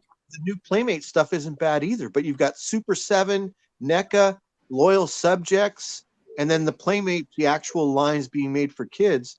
That's 4 different companies presently making Teenage Mutant Ninja Turtles, and they're all good. Really, they're all good. They're just different, and you get what you pay for. So the best is probably Super 7, and then after that is NECA, and then Loyal Subjects, and then Playmates. Does Super 7 get into the Walmarts and Targets or just collectible stores? I don't know. I know NECA gets into Walmarts and Targets. Do you know, Kevin? I think Super 7, they either tried or they are into Targets now. Not Walmarts, but maybe Targets. The reaction figures is probably what got them in there, probably. Yeah. I think they have to put them away from the Playmates, though. They can't keep them next to these. Like they have to put them over there by the electronics. Yes, you're absolutely right. They put them near the DVDs or the And Blu-rays and electronics. that's Playmates. That's Playmates. That's part of their deal. They can't have them right next to them. Yeah. Well, they're aimed at different markets. Yes, yes, they are. One's cheap for kids and adults, and the other one's expensive only for adults. But Yeah. I did have a 14-year-old kid buy a Super 7 for 55. It's probably the youngest kid I've seen buy one of these. He bought this one and then broke the hand. Oh man. The pegs are super skinny on these things, but luckily it came with like 12 different other hands. And I taught the kid how to use a hair dryer to heat up the joints before you pull them apart. Did you show him how to do it? Yeah. Oh, that's great. Yeah, that's brutal, but at least it was just a hand, and there's like 4 other ones, and he also learned a lesson. But I know that feeling. It could be a brutal. That's a heavy feeling to hit you when you're 14 and you just spent like $55 on an action figure and you break it. It's brutal. I didn't know the hairdryer trick. Yeah, I learned it a few years ago as well. Also, just warm water sometimes at the beginning. Actually, I can throw them outside here now for 5 minutes. Yeah, if you're in Arizona or if you're in the Valley in California, you just got to walk outside, leave it on the porch for 5 minutes, and then bring it inside, and everything will come apart. You just got to warm the plastic up. It helps. Yeah.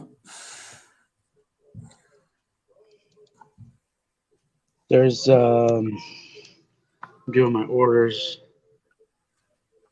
There's giant size coming out. Oh, are they? Okay. So that'll be out in a couple of months. 3 weeks. 3 weeks. That's okay. So that's the next facsimile, or there's some others coming out. That's the only one I see so far. Do you have any other facsimiles in the shop that are left over right now, Kevin? Yeah.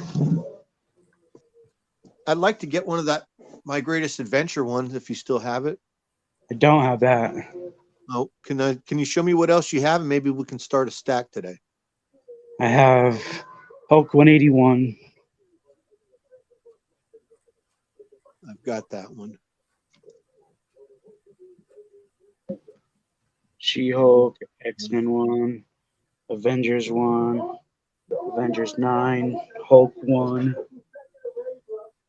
Spider-Man 129, Captain 354, New Mutants 98.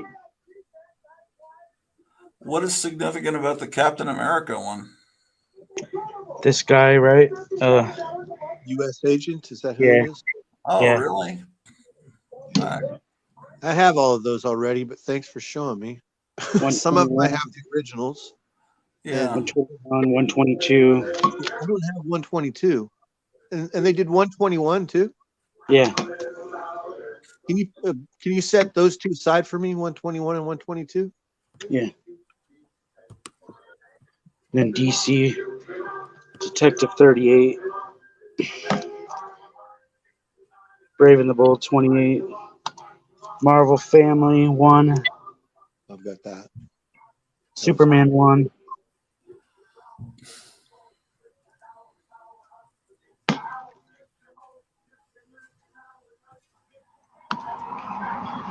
How you doing? Do these sell? I mean, do people buy this stuff? Yeah. Sell better than new issues. How much was that? What was it? Superman. Yeah, I was looking at the Superman and the Wiz also myself, but that's why I don't. It's like I don't want to deprive your customers because I know that you probably have people that want this stuff that'll buy it in person. I don't want to take it off the stands and then not buy it for a couple of weeks. Let me see. Superman is. You know what I mean? Like I'm telling you to start me a stack, but I don't want to really buy any more comics until after the first of the month. It's not even half of the month. It's not even over yet. This one's $6.99. Feel free to put them back. I just thought, unless there's a couple of copies of those Spider-Mans that you already, if there's more on the rack, I don't mind taking them off the rack. But, oh, there's more. Okay. So they're both $6.99. The Wiz and the Action are $6.99. But there's Yeah. 64 pages. But are they all the stories and everything? The entire comic? Yeah, it is. Yeah, could you pull the Superman #1 for me? Those are cool.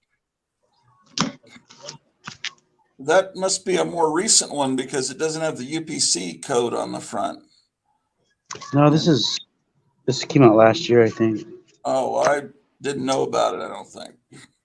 Yeah, DC was screwing up and putting barcodes on the front of Golden Age books. And with that My Greatest Adventure, they seem to have figured out how to put it on the back, which is kind of obvious. And what other big books, hardcover books that I pull besides Sugar and Spike? Because I might want to take advantage of that sale. Casper. Oh, they're right here. Casper. Yeah. There's 2 different Caspers. There's you said you wanted these loser copies I had? Yeah. There's 2 Caspers. Sugar and Spike. Yeah. Did you need that? Yeah, Sugar and Spike. Super Weird Heroes. Okay, which one's like the most expensive? Is The Super Weird's 40. This other one is 30. which other one? The Dynamite book. Dynamite. I don't remember. Oh, what's Dynamite? The art book.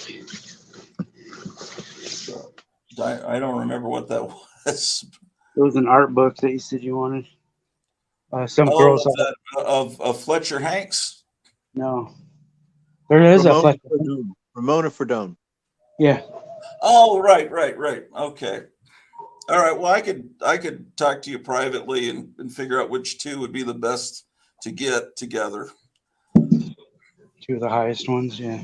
Yeah. What episode are you on now of Tomb of Terror? 5 or 6 I've been watching for a few days. Okay. What was that book you just showed? Was that The Thing? When? Just to your left. I showed you this already. Oh, that thing. Oh, okay. It almost looked good for a second. I mean, I don't know. Maybe that's great. I hurt people's feelings when I knock all these new comics. I guess they're great to somebody. This one's great right here. The money that it gets is great. Yeah, the Crypt Keeper of Castle Hills was saying I shouldn't hate on that Archie marriage book. He was saying that it's actually kind of fun and it's just a what if story. But That's a big what if story. There's like 2 giant graphic novels of it over there. But I guess I don't know why Archie is. What would you say Archie's supposed to be? 16 years old? Yeah, 17 maybe. Maybe there's why, juniors and seniors. Unless it's an older Archie, it's a little too young to be getting married.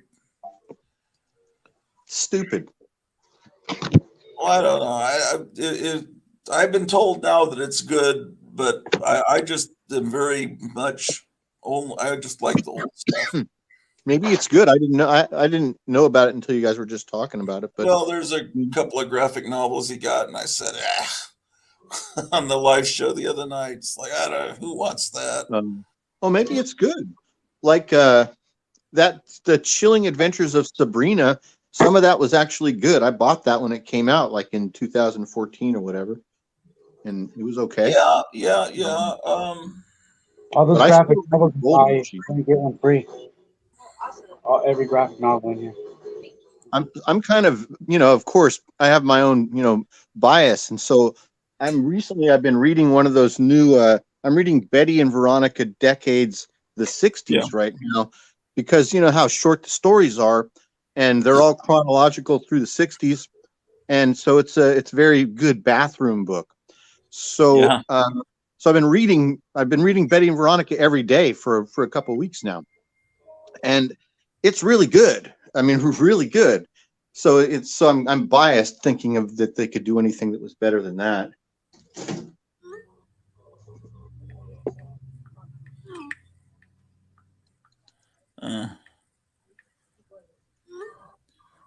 I'm sorry, I didn't mean to say like I'm not interested. I was reading text for my wife. So the thing about Betty and Veronica is that it basically, for me, it hits the same now as it did then. And what I mean by that is that it hits and it misses. So there'll be a story and you'll get to the end of it, like a 2 or 3 page story. Remember this? And the punchline is so bland and so boring that it's like, wow, that's kind of disappointing, but the girls look great, right? And then there'll be a story that will just be outstanding, like hilarious, and will be just great. And you're like, this is the reason why I like Archie. And then there'll be 2 stories that are bland. You know what I'm talking about? Yeah.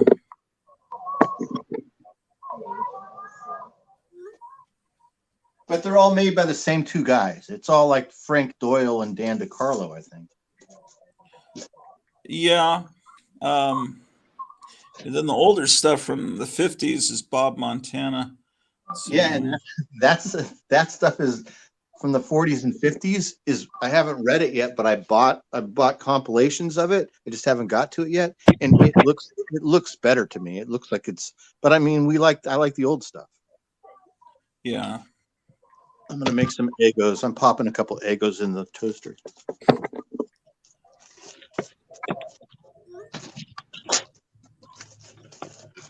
Okay, I'll be right back in a second. I gotta.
How you doing?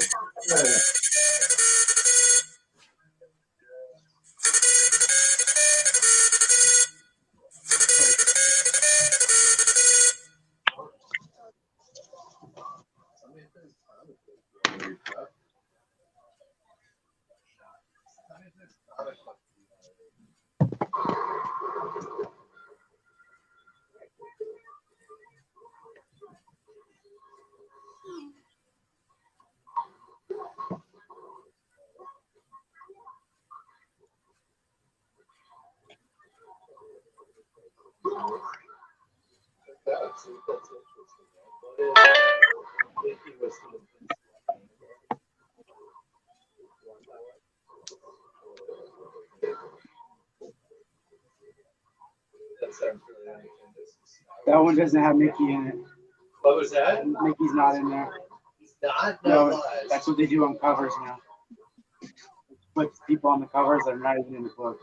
Like, not what if Mickey was the Invincible? Nope. All it is is a cover. Those jerks. Yep. It's a bait and switch. Yep.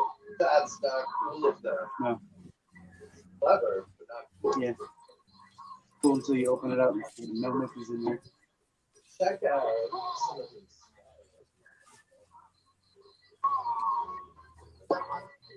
Thanks for the heads up on that.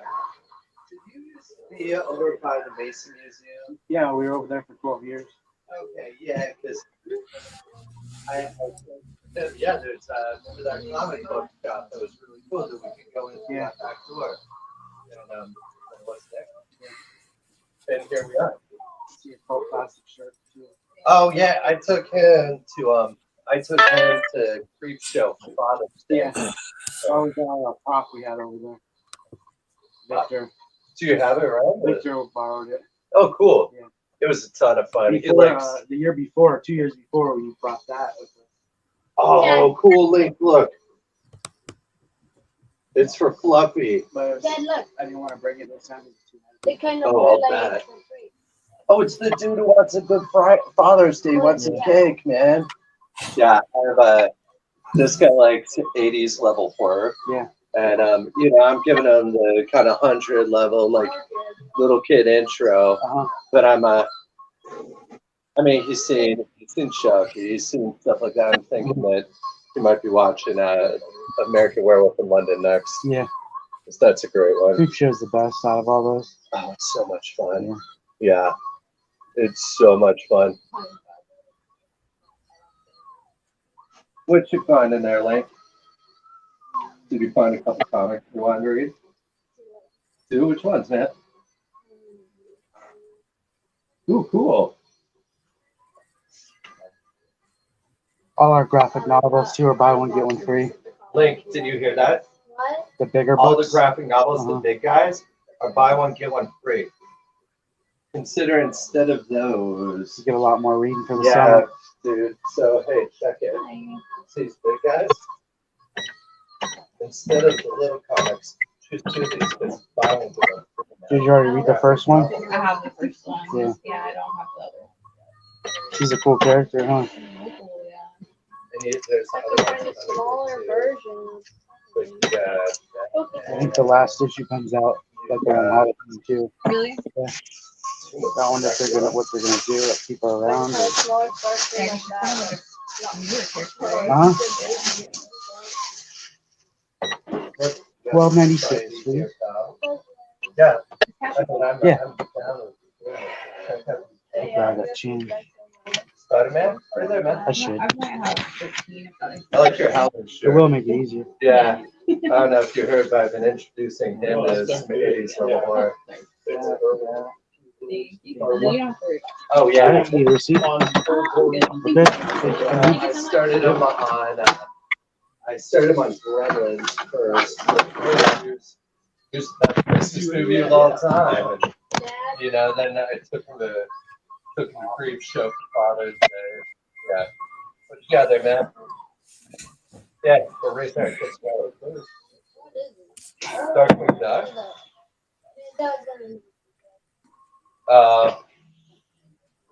I think we I had saw Darkwing Susie Duck when I comics, was but we're all a sold out. teenager. Really? Yeah. It We was have gargoyles. That's great memories right there. Well, I'm old, and I also went to see the but I was just born in the family. I would rather be old and have gotten to do all that on free. I enjoy my, that's the reason why I'm 47 and I wanted to enjoy it. Oh yeah, let's enjoy it. Yeah, bud, Bill. So here's. Thank you guys. You have a great day. You Bye. folks have Have a good day. So look, there's Spidey. Oh, there's nothing on here. I'll let you know if I see something good.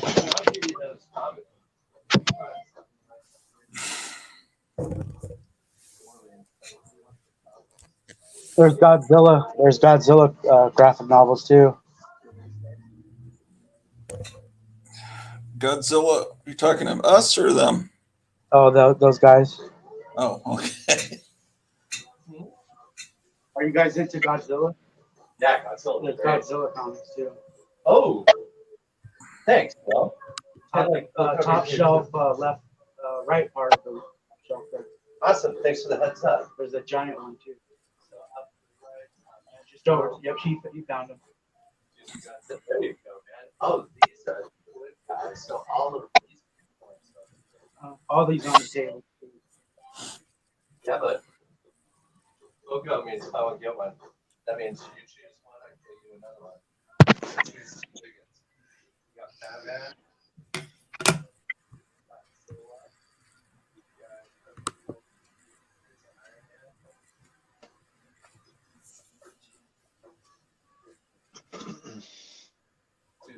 Godzilla one looks cool. Dude, where are you going?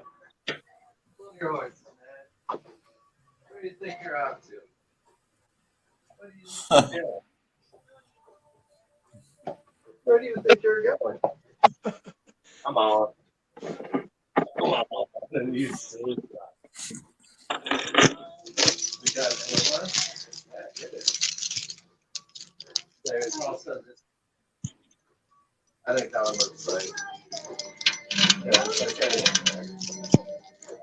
now I think usually with leadership black and white.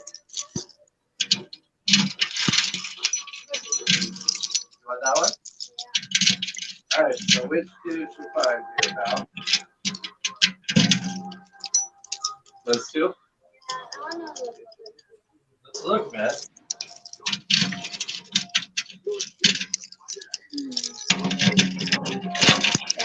Yes. Oh, you've got the Simpsons right there. Go look at those. You might be able to find a Simpsons one. Oh yeah, I'll show you guys. There's no Simpson graphic novels, but I've seen all issues over here. Here, follow him.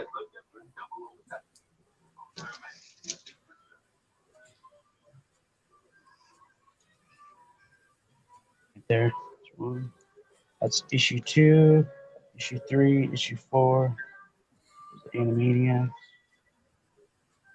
Thanks, They man. don't make them anymore. That company's no longer around. Really? Yeah. Huh. I got him the Treehouse of Horror Hey, Dad. compendium Those are for the best, Christmas. yeah. Yeah. Dad, Yeah, bud. can I get some of those?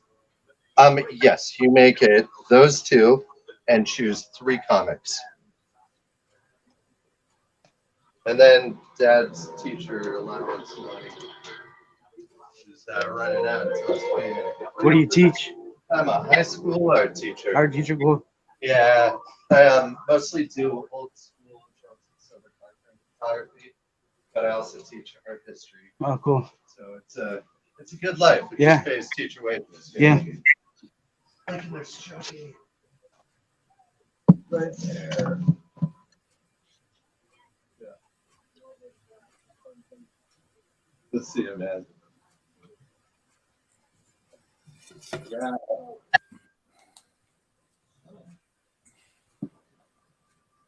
Wow, like an Evil Dead 2 Dead by Dawn.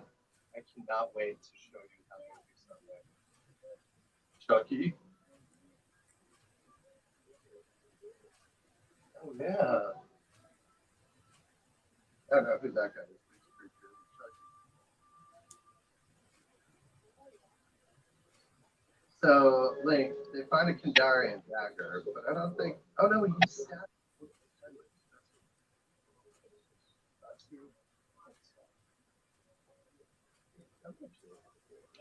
Yes.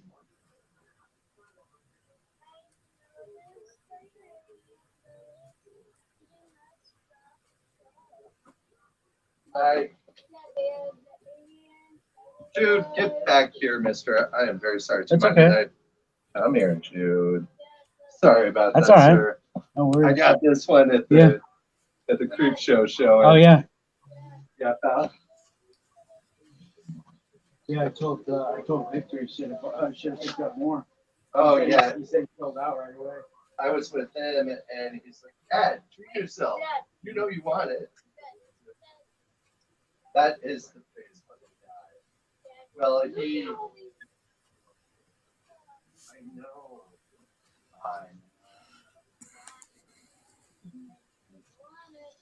I am going to do my stuff today. You know I do. This is my favorite cartoon when I was a kid, man. These two is flying out.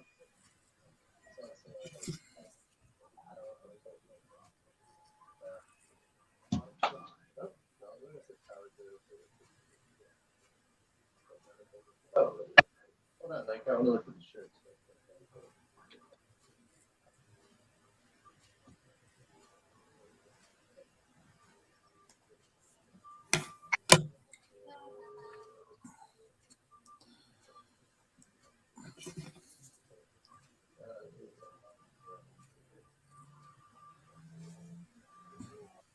current forecast. Is the rain stopping 7, 8 o'clock? The rain hasn't even started yet, but that means that I'd be able to go to this demolition derby and film it. Cool. You ever been to a demolition derby? Yes, I have. A lot of fun. I used to live in North Carolina, and they have a lot of demolition derby, a lot of what do they call it? Motorsports. So North Carolina has a lot of like local or regional motorsports, just like that, like stock car racing and demolition derbies. And it's fun. Yeah, a lot of fun. It's loud, so expect it to be loud and expect it to smell like exhaust fumes. But expect there might be really good food. Like the places I used to go in North Carolina used to have fried bologna sandwiches that were delicious. Oh. Yeah, it was kind of a thing. You would go to the stock car races and the demolition derby and you would eat fried bologna. It was really good. They had like a booth just selling fried bologna. It wasn't regular bologna. It was like thick cut bologna. Yeah, thanks, man. On a hamburger bun, on a soft hamburger bun. Which one? The This guy? yeah. This guy? No, that one's just a foam. That's so cool. What do you But think? that one was a mask, the one that you guys saw at the show. Uh-huh. That was an actual mask, just put on a mannequin and a suit on it. Oh, fun. Yeah, we got a picture of the two of us there. Yeah, they made a cake out of cardboard. What do you think? So if you've seen Creep Show and all the other stuff, like What's next? nothing too bad. Do you think Creep Show 1 and Creep Show 2. you've seen them both? But then there's you don't see Creep Show 3 because that one's. I hear it's horrible. But it was Tales from the Dark Side. Oh, That's real Creep Show 3. yeah, that's a great one. That was supposed to be Creep Show 3. I don't think you've seen that one. I don't know what that one's from. Yeah, There's a big show. Yeah, basically they just changed the name of it. It's Tales from the Dark Side, the movie. I'll show you up before your 4 o'clock, man. Maybe we'll watch it this afternoon. The gargoyle. Yeah, that was great. Was Ray Dong Chong. Uh-huh. Do you think American Werewolf in London would be? I haven't seen it in a long time. I remember it being more funny than anything. Yeah. Like really, there being a couple. He's already seen the transformation scene, which is probably the scariest scene in it.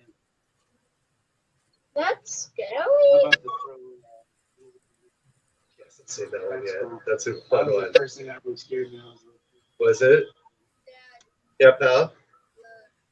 What? Oh yeah, those are cool. Well, look right there. It says, "Please do not touch." Yeah, this guy right here, the werecat. Yeah, It's not a werewolf; it's a werecat. it looks like Michael J. Fox. That's what a lot of people think. Yeah. It's Teen Wolf now. Yeah, totally. Isn't that weird giraffe-looking one on the wall from the Beetlejuice? But okay, that's Beetlejuice, and that one was from Twilight Zone. Remember when we watched Twilight Zone? The dude on that's the another good movie. That's a Which one great is one. that, like, the one with the white tail? yeah, that's the dude who's on the wing. Yeah. So I like raise my kid right.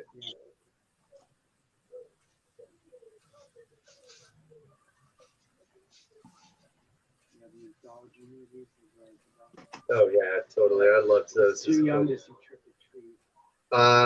No, but I've shown him I showed him by the same director the Krampus one. Oh yeah, Krampus. Krampus was fun. Yeah. Cool. Here you go, my man. 2977 over here. Awesome.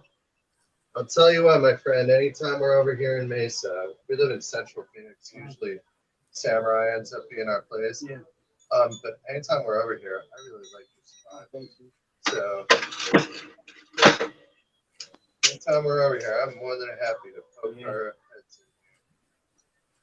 That Mad Monster convention. I had some friends who went to that. And then there's the place over in Chandler, the horror Yeah, place. they're doing a convention. Oh, where'd your butt go? Oh my god. Dude. Yeah, but I'm gonna be up with this guy at a cabin next weekend, so we're gonna be enjoying the cooler weather.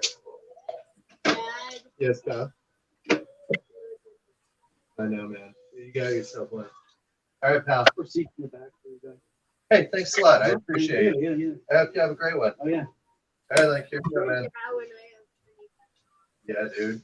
All right, pal. Tell him thank you. See you guys. Hey, have a great afternoon, all Yeah, right? you too. Thank you.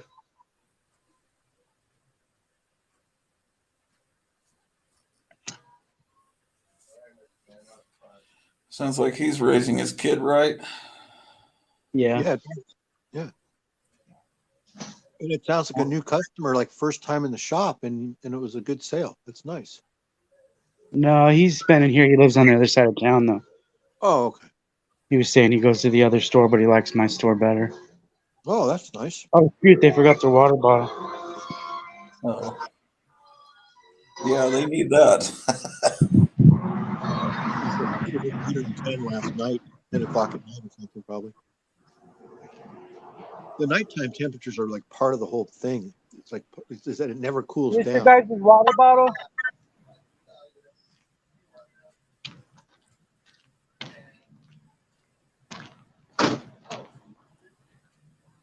Water bottle. Thanks a lot, my man. welcome. I appreciate Yeah. it. What's your name, anyways? Kevin. Aaron. Good to meet you. Thanks, Kevin. Have a great one, You brother. too.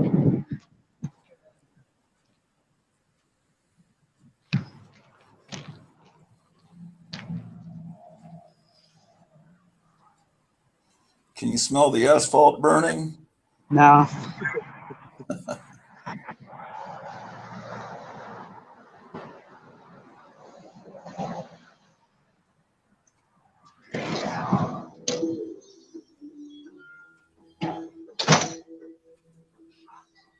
Wow.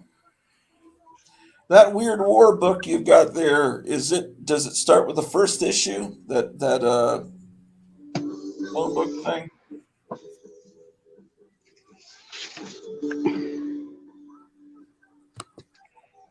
Yeah. Yeah. How many issues does it have in it?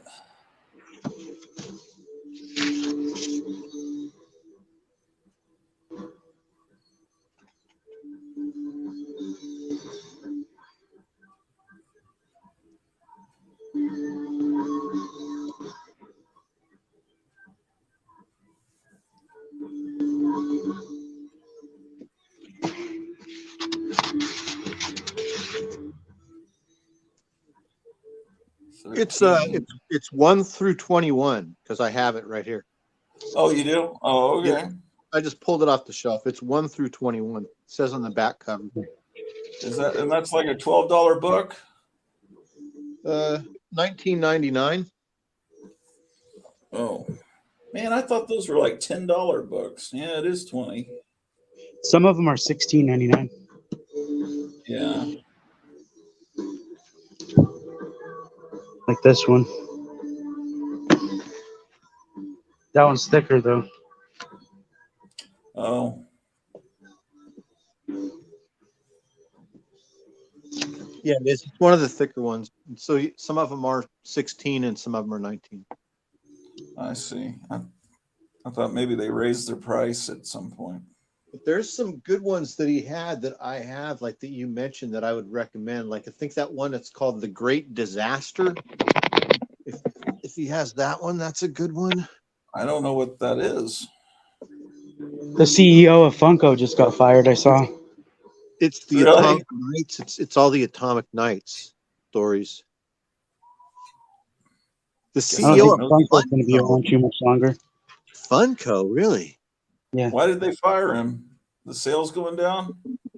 Oh yeah. So, have Pops become like Beanie Babies yet? Yeah, they're Beanie Babies at this point. Yeah, what I had the feeling. Just think how many are going to be just at every swap meet and garage sale. Yeah. Do you get shady people, or did you used to get shady people coming in that had like 20 of them and they wanted to sell them to you that were all unboxed? I mean, all boxed? People always try to sell them, but I don't buy them because they don't sell. But I mean, there's people that bring them in that don't look like the type people that would collect something like that.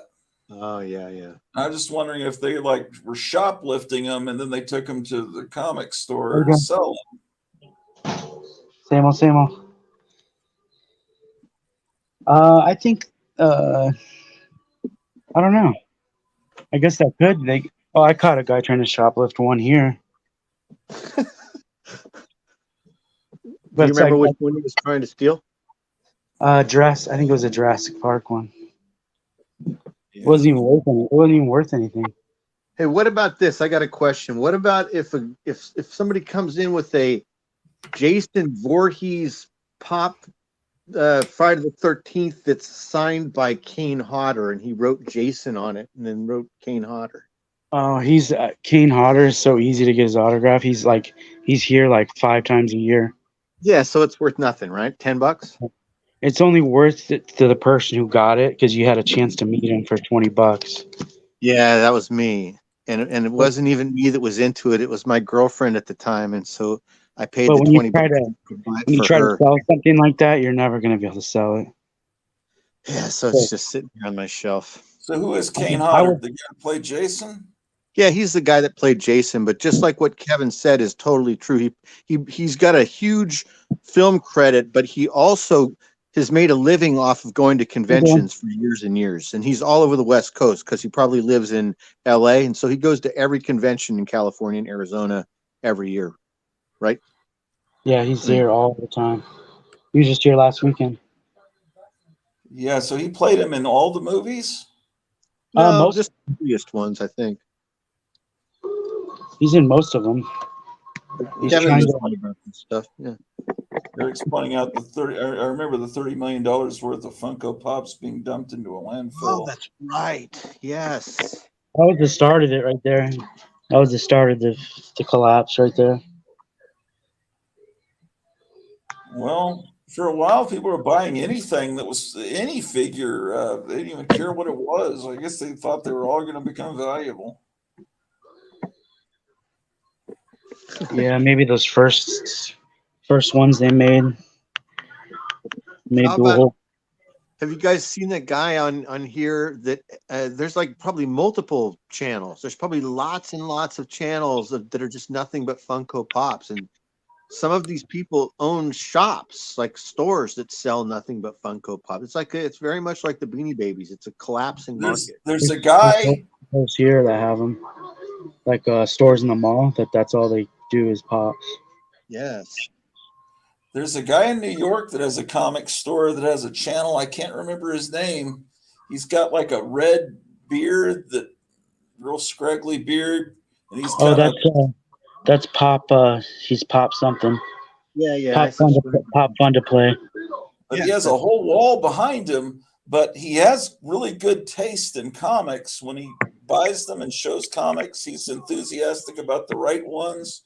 He's He's a nice guy. I watch him from time to time. I don't remember. What's his name again? Pop fun to play. I think it's Pop something. Is that what it's called? He has Yeah, a shop is that the guy that's got red hair and glasses, lives in New York City, and Yeah. a shop that's almost nothing but pops. It's just full of pops. Well, I didn't know if that was his house or his store when he has the wall behind him, but It looks like but a he's- store to me, like in Brooklyn or something, or I don't know. It looks like a nice neighborhood, a gentrified neighborhood. Eric's saying Funkos were huge when no one could leave their homes. Yeah, no kidding. I guess Well, they that were is when they started appearing. You know, maybe their problem was that they went away Started from all like the 10 years ago. stuff that they Those were things making. started like 10 years ago. Yeah, they did. They were making a lot of cool stuff, and then they got away from the cool stuff and just focused on all these pops and the oversized pops. But I have Remember a they lot of used to make bobbleheads that were really cool. I have a lot of the Funko Hanna-Barbera stuff. That's a lot of it, and it's all really cool. I mean, and the Mad Monster Party stuff, and Did the Funko do the Mad Monster Party? Yeah, those are Those are Funko. expensive. Those are expensive now. Yeah, I have all of those. I bought them as complete sets when they first came out, and then as well, I've got like the giant Huckleberry Hound. I've got a giant Frankenstein Jr. This is all stuff that they made in the early 2000s. Hey, do you have one of This those is like before TVs? pops were even a thing. What, Kevin? What? You have one of the? Do you have one of those Funko old school TVs they made? And then it has No, the figures inside the TV. no, I know the one you're talking about, but I don't have that. No. Yeah, it looks like an old 50s TV. But at the beginning, Or Grachi, TV, whatever. they weren't even doing the pop art, the big black eye thing. They were faithful to the actual properties of Hanna-Barbera characters, and they were really well made and looked really cool, and they got away from it. Yeah, those Funko Pops. I have to think to say pops because my wife and I have always called them embryos. We always call them Funko embryo. I don't even know if we use the term Funko. We just say those embryo. There's like an Elvira embryo, or something. Because that's what they look like. They're the size and have the eyes of an embryo, Yeah, they do. They should put them in Planned Parenthood clinics and say, this is what your baby might look like. Let's do the procedure. Our rituals. It's just so ridiculous. Like, how about? I guess they have Funko Pops of like every Doctor Who. So you've got a little figure of like an old man from 1966 with the neck warmer and a felt hat, but he's got big eyes and like a cartoon. It's just so ridiculous. Or like, they need more work in marketing some for Bucky the cases. Vampire Slayer. There's I've got you're talking about the big ones. I've got a big one that's of the Kool-Aid guy, and I've got a big one of the Thing from the Fantastic Four, and those two look good. I have my own. I have them as well, just like you do. But I've picked certain ones that I thought were cool. Like that Kool-Aid guy is cool. That's cool. And when they started doing Jack Kirby, 1960s Marvel Jack Kirby figures, like I got the whole Fantastic Four, and I got Black Bolt and Medusa, I think, and Silver Surfer and and then there was a little Galactus. Because they were. I just thought, I don't know. Yeah, well, I've got a Fred and Barney that I think are really cool. I really like my Fred that came as a set. They're a perfect looking Fred and Barney. They look just like Fred and Barney, but they have the eyes. But there's a lot of figures from shows or video games that I don't even know what they are, and they just look real bland. Yeah, I don't think people are buying them anymore, or not as much as they were like 5 years ago. Yeah. That's just to me just something that annoys me. Like, but I was the same way about when Dungeons and Dragons showed up in the comic stores. Because when Lone Star Comics opened, it was called Lone Star Comics and Science Fiction. They had comics, they had magazines, and they had science fiction paperbacks, and a little bit of undergrounds, kind of back behind the counter. And that was all they had. And then Dungeons and Dragons came in, and that took up floor space, and I resented that.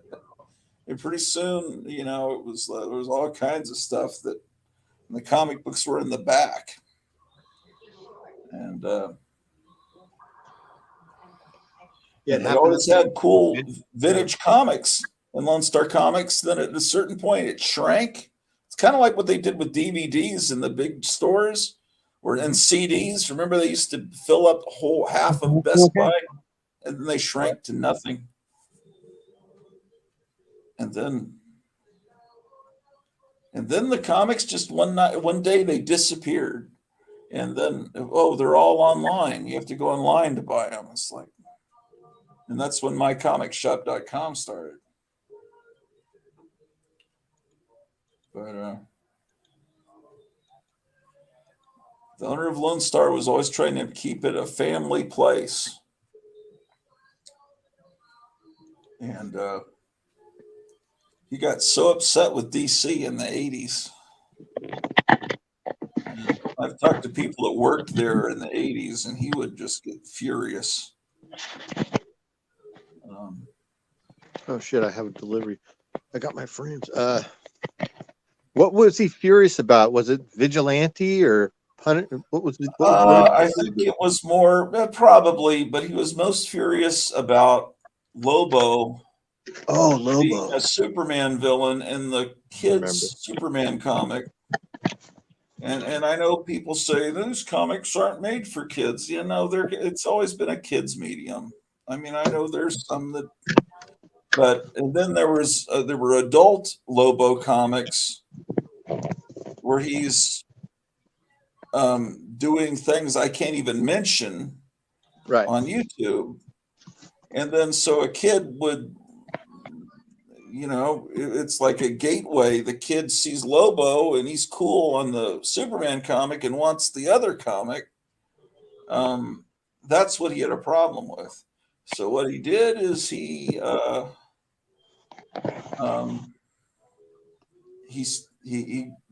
just said I've had it. He moved the DC to the very back of the store, the very back. So you'd have to walk past the toys, past the Marvel, to the DC in the very back. And for a while, he started having a greeter in the store like Walmart has.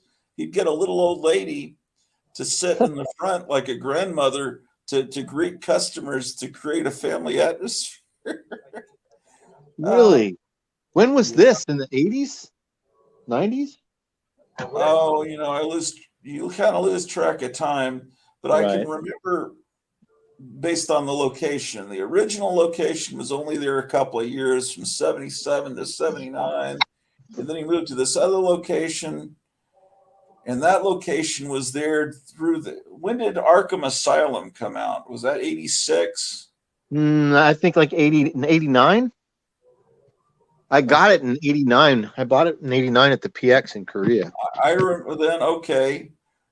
All right. So that tells me the second location, it was still there in 89 because I remember that book came out he opened his store on Thanksgiving Day because people came on Thanksgiving morning to buy that book. I later actually sold that book. I don't sell books for my collection, but when something's that, I just didn't want that in my collection. That's when they started bringing up the gender issues with the Joker, you know, his gender, whatever his preferences, and he's in a wedding dress. And it's like, yeah, okay, I don't want this. Okay, so he must have moved to the other location, which was the old General Bookstore in the early 90s or around 1990. And he still had old comics there, but after a few years, that location was there when the X-Men comics changed. What was that? Who was that author that came? The writer that came into X-Men, and they changed their suits. And Nesenti? Was it? And Nesenti? Is that who it was? Oh, it seemed like it was a British writer came into X-Men, and it was and it looked, the comics started to look good. Maybe it was before the Beast started to look more like a cat. Yeah, I remember when that happened. And they had suits that were all like matching suits. What was that writer? Someone's going to tell me in the chat, but I know remember. I know the era you're talking about, but I can't remember the name of the writer. Was I'm it looking Grant for Morrison or something? Creepy. It was some writer that some people liked and some people didn't. I remember it was Lone Star Comics was in that location then. And anyway, that's the location in the 90s. It must have been in the 90s when he had little old ladies. It didn't last long. I only saw the lady there for a while. So it was right at that time, comics were getting dark, right? That's what was happening. That's also when Marvel did that really, I thought, misguided Max stuff. There was a Nick Fury, a Punisher, and a Black Widow comic that were very foul, people's heads blown off, ultra gory, ultra everything you could put in an R-rated movie. They were like NC-17 kind of books, really perverse, but they're characters that started in 12-cent comics for 9-year-olds. I was looking through, I really need to get my Warren magazines organized, but a couple years ago, or not more than a couple years ago, I bought an issue of Creepy from my comic shop, and it arrived. And in that issue, there happened to be a story that was written by Buddy Saunders, and he had autographed the issue, and that was the issue that he just sent me, and it was like a $4 Creepy back issue, like in a 4.0 or something like that. It was cheap. Yeah, he always would have Creepy and Eerie because he did write a few stories for Creepy and Eerie when he was probably in high school. I'm trying to find the back issue, but I can't find it. But it's here somewhere. But it was I was like, what the heck? And I was like, that's the guy. And so then I looked it up and I found out it's the same guy that owns Lone Star Comics. And then he sent me an autographed copy. I wonder if he has stacks of these, and that's why he's selling them for $4.50 or something. I wouldn't be surprised if he didn't autograph every copy that went through his store. He was this quiet, unassuming guy. He had glasses. If you imagine a young George Lucas with the beard shaven, that would be what I remember Buddy Saunders was like. It's just an old-timey comic collector. But his store brought me good memories. Let's see. Let me look up and figure out what those. I just got a delivery of my poster frames. I got that's what on my doorstep. I got 11 by 17 poster frames because I'm going to redo the whole place and everything. So now I'm going to be able to frame my Graphic Man. Yeah, we've got to talk Graphic Man. I don't know if he's watching to make posters of sea monkeys. It's going to go up in the kitchen because it's got Tony the Tiger on it. Great for the kitchen. Yeah, that'll be great. And what's the other one he did recently? He did a Western that had my head on it the other day. I'd like to get that. He's done Let's so see. many.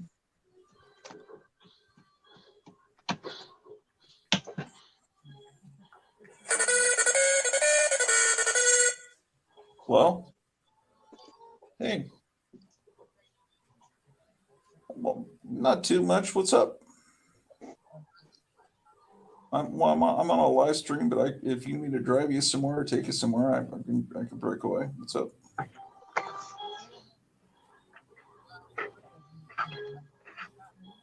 Oh, okay. You need me to bring some clothes up? Okay. Any? Oh, no. I found something. How about Everything? I'm looking. I've got a 4-year-old. I was looking. The best deal I got right now is buy one get one free on these graphic novels. I was looking for something like leave in his room, and if it happens to end up in pieces. What's he into? Spider-Man. Spider-Man? Oh yeah. Those 2 stacks over there. They're like giant phone books. They're only like $15. You want to just buy one? I'll do it half off. Which one? So it's like $7. Those 2 stacks on this end right there. I think those are all Spider-Man.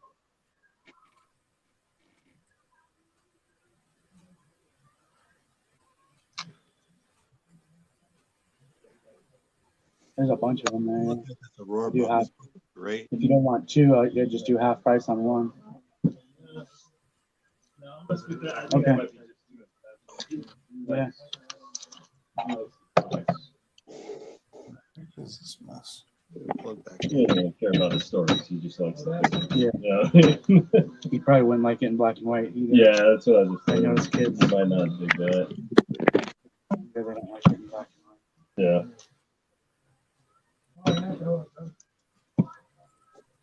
These reprints are good to have. I know. That's what I saw. Like, Yeah. because I actually have. Yeah, the original. I've been a Deadpool fan since the years. So I just sold my. I just sold my first one. Oh really? Yeah. Yeah, I've got one that's it's not gem mint, but it's mint condition. I mean, it's good. But Yeah, I sold 2 in the past month. oh really? $300 each Nice. for a nice near mint copy. Oh, graded or no? No, I don't really like sending stuff in anymore. They don't sell once they come back. Then they're too expensive. But I can grade it. I can grade it for you. Tell you the grade, then you can choose to send it in. No, I don't. I'm one of those guys. I don't believe in. No, The comic shouldn't be in a clamshell for this. no. A baseball card kind of makes sense because you can see both You sides. Exactly. I'm cool with baseball cards and cool stuff like that, but I've always hated that when it comes to a tap or instant. You can just hold it right there. Yeah. I always hated that when it comes to Yeah. comics. It's like, cool, man. This piece of art. It's like hanging the Mona Lisa background. Yeah, you can't see the interiors. Yeah. Yeah.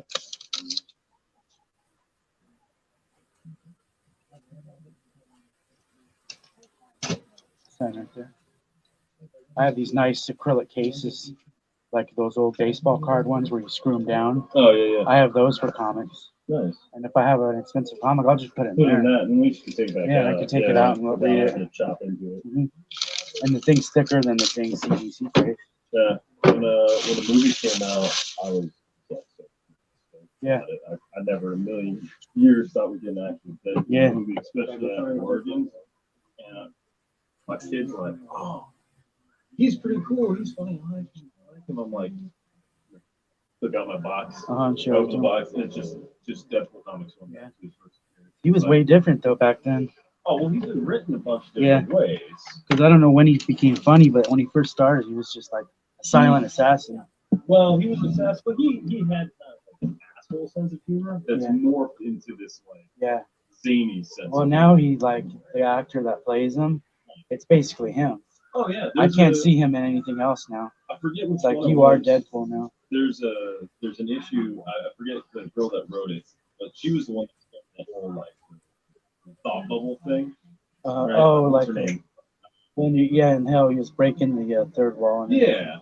So she started the whole thought bubble thing, but there's actually a comic she wrote that this was before Origins, and it's like. Did you know they don't even use thought bubbles in comics anymore? I know. But she wrote in it like he takes off his mask and you look like a cross between a pug and Ryan Reynolds or something like that. That's how he got cast. Years later he gets cast in Orange. Oh, I never heard that one. Yeah. That'd be a good issue. Maybe that issue might be worth something. Might have value now.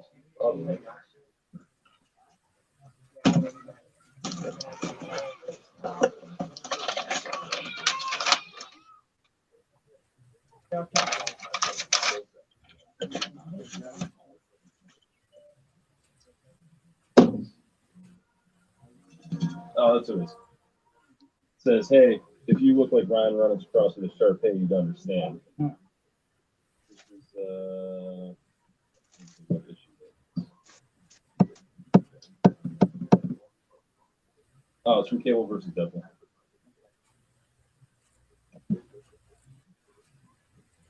Yeah. Yeah, thanks, bro. Thank you, man. That's two for you. Oh, that's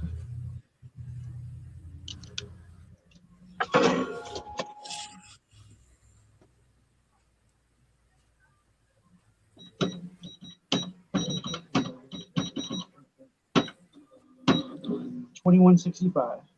Yeah, on that side.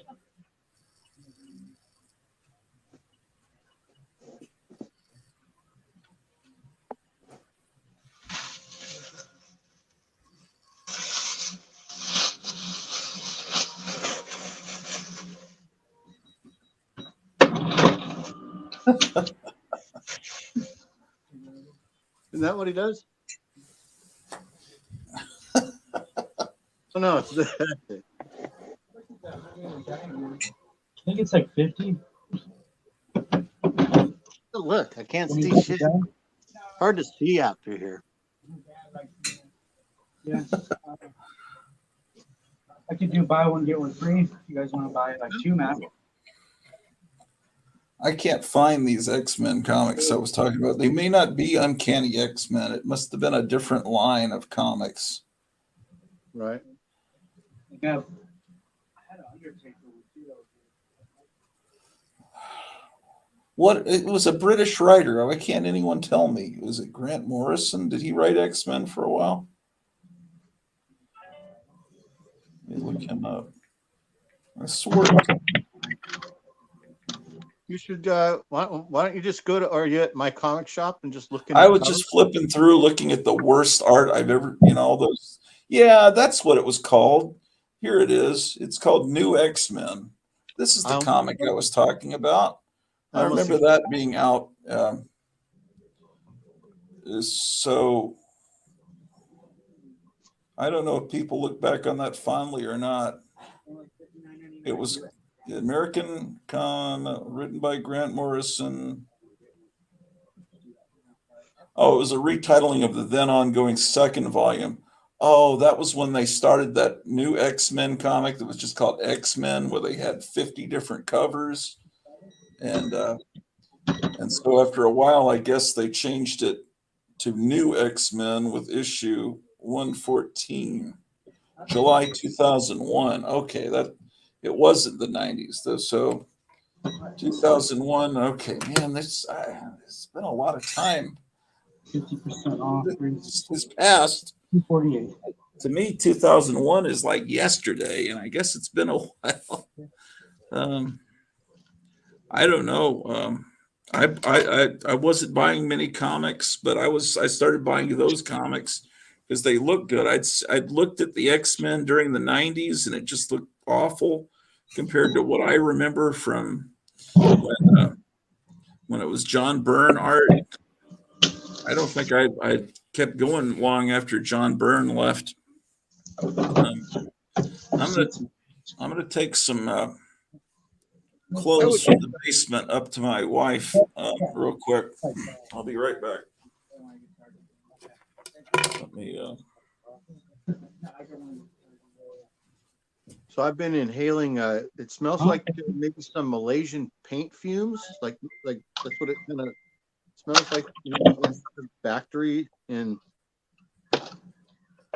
Central America. It's kind of cool mask. Different ones. Different types of Spider-Mans.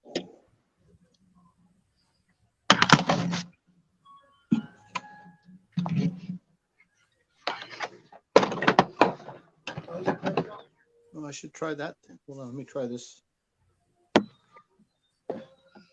No, it won't work. Will it work? Like it won't work the way he did it. You can't do it. It doesn't pull up the same way. It doesn't work the same way. Like you couldn't pull it up like the way that Peter Parker does.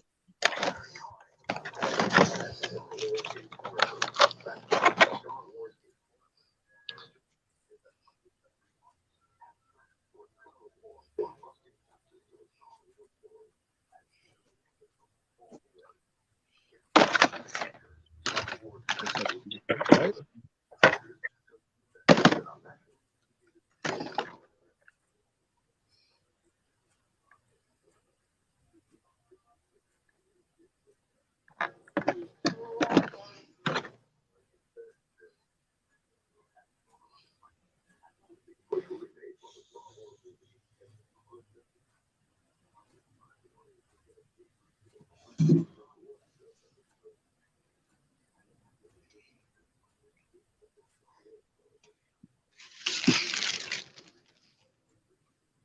El hombre araña.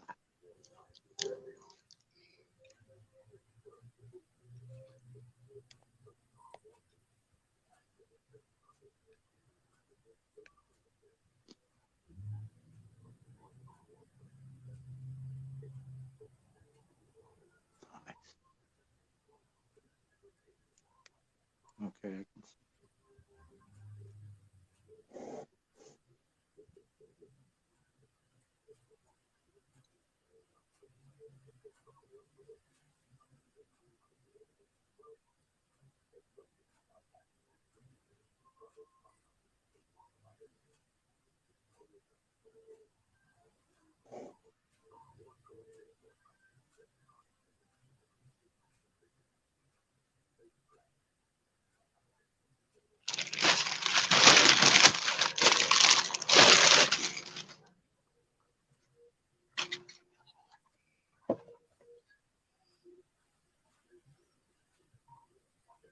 Oh, that's cool. Is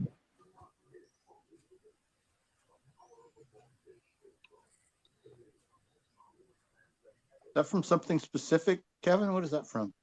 Yeah, remember the comic book ads for that record? Oh, it's from Yeah, I'll show you the ad. the ghoul that was in the corner of the ad. Is that what that is? Yeah, I'll show you. Oh, I found this the other day too. Let me show you this. There's the ad. Oh, let me see. Okay, yeah, exactly. Sure, I remember that guy. So I found this the other day. I thought you might like it because it's a really good mummy cover. It's the New Adventures of Huck Finn, #1 from 1968. Look at this green mummy. That's pretty cool. It's in Hanna-Barbera style, right? I was gonna say, does he look like a Scooby-Doo mummy?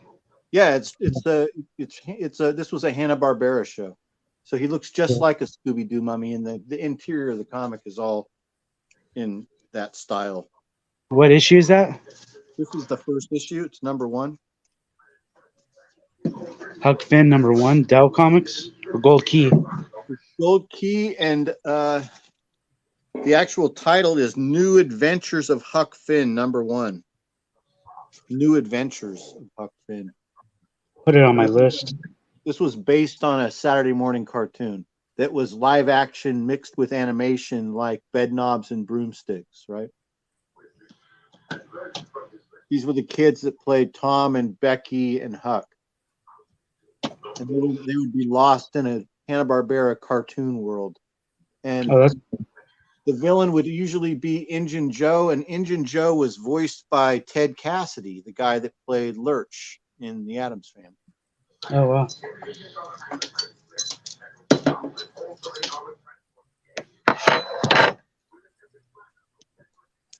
Oh, I found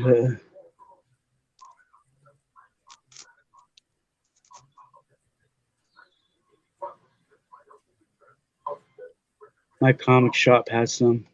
Oh, do they?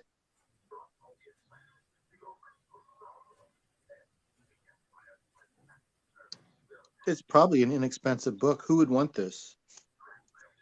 Nobody except us.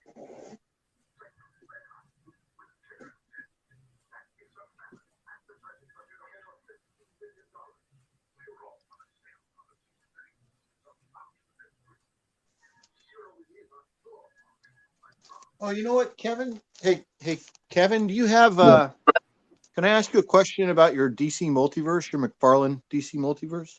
Yeah. Do you have the Batman Arkham City? Let me see.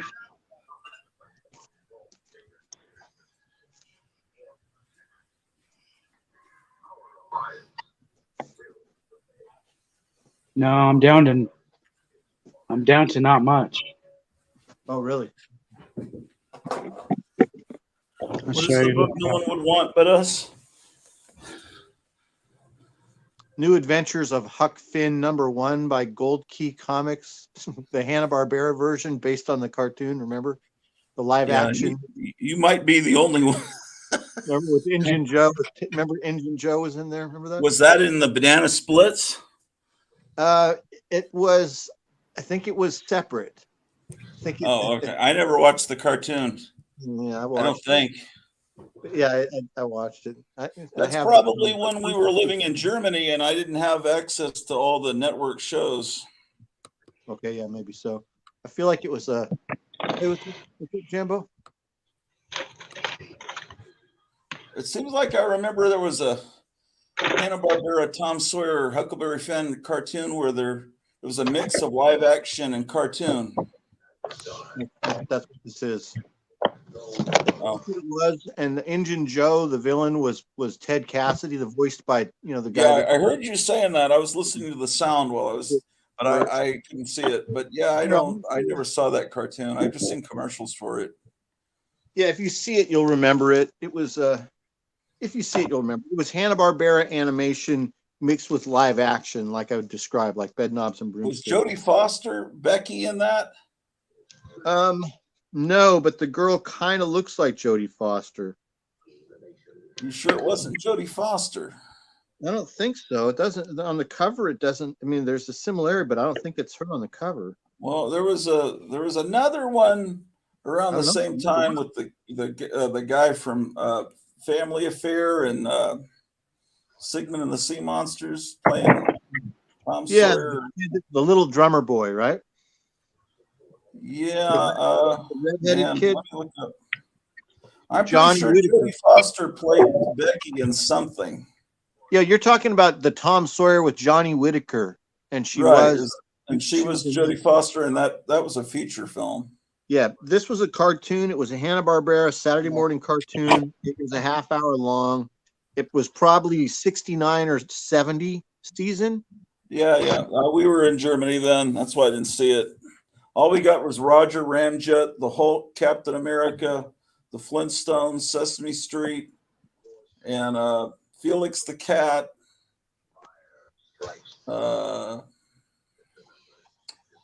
There were very limited cartoons. I think Tom Terrific, maybe.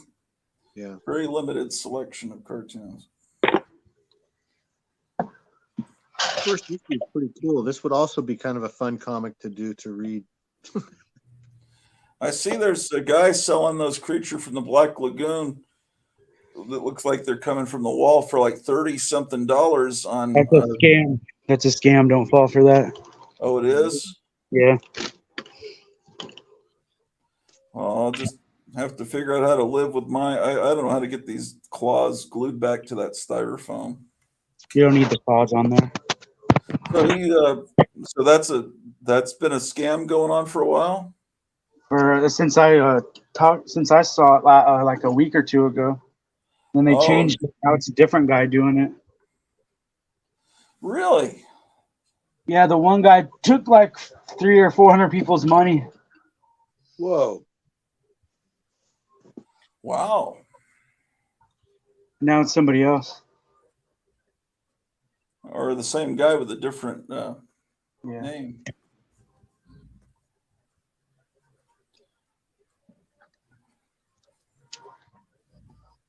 Hey, Kevin, if I wanted to call you and go, how would just go video call with you? Could you show me like some of your figures sometime while the sale is still on? You know what I'm talking about? Like if I call you, can we go to video call? Yeah, like then, on Facebook. Just call me on Facebook or something. I don't have Facebook, but we'll figure I think it out. Instagram. I think you can call me on Instagram. Then we'll do it Instagram because I don't have any Batmans. All I have is Omega Batman, the Death Metal Batman, and that's Batman from that new movie. Oh, okay. Yes, Meyer Strangelife mentioned you on his last episode that you turned him on to a Batman figure. Yeah. What was a is nice that figure from? It's what is that? DC Rebirth, I think is what it's called. Is that when it's the McFarlane multiverse, just like that he's showing that we're talking about? Oh, yeah, it seemed like he had silver around the bat on his chest or something. He has it's yellow. He's got yellow around the bat on his chest. Okay. I think. That's a pretty good one, pretty good Batman. But McFarlane has put out. They've probably put out like 10 or 15 different Batmans just in the past 4 or 5 years, right, Kevin? What do you say? They put out way too many. I heard they put out they have so many different Batmans. I heard they put out one based on that cover, the red cover with the gigantic cape that looked like an early version of Spawn. Yeah, I have that figure. It's a really good figure. It's Earth 2 Batman, I think is what it's called. Yeah. But yeah, he's got designs. Some of them are good.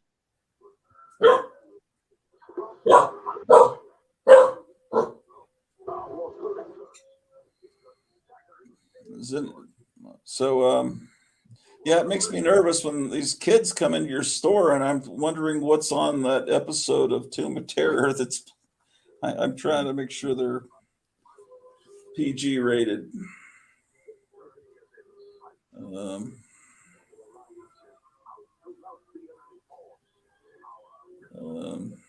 Have you watched any good movies or television recently, Ken?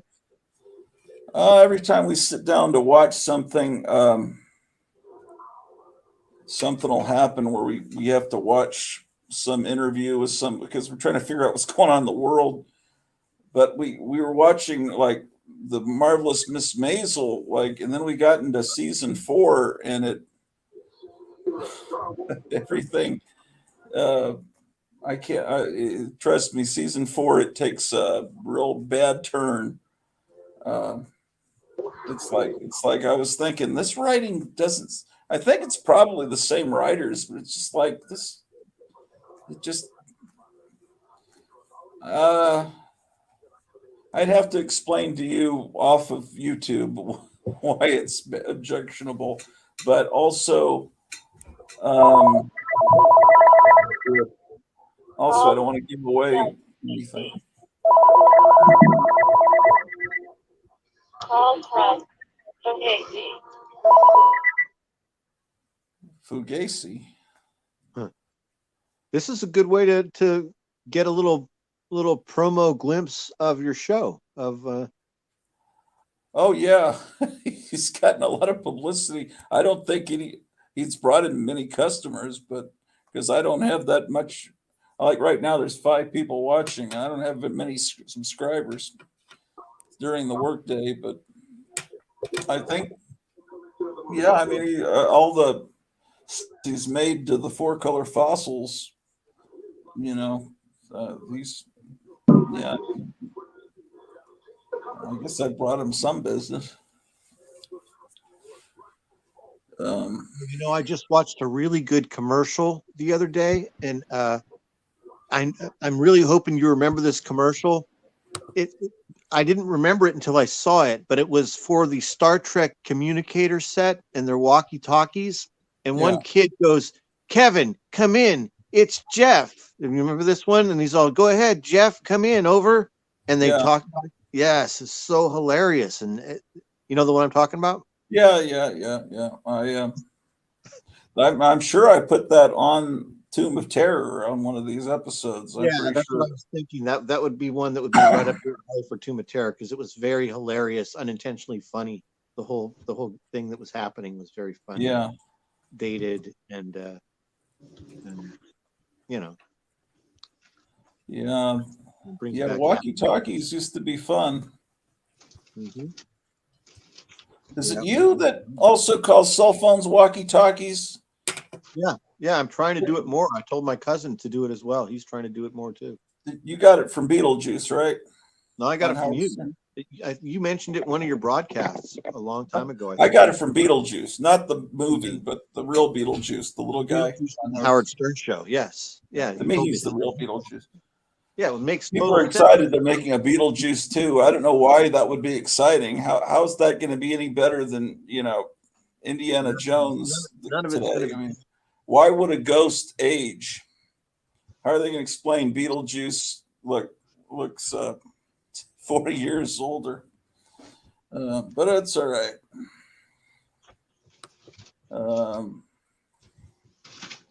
Restore the Snyderverse and retcon Doomsday Clock and release the Schumacher cut of Batman Forever. They were talking this morning that there is a Schumacher cut of Batman Forever. Yeah, there is a cut of Schumacher Forever. I think they're going to release that. But isn't Schumacher dead? Drew, don't do that, man.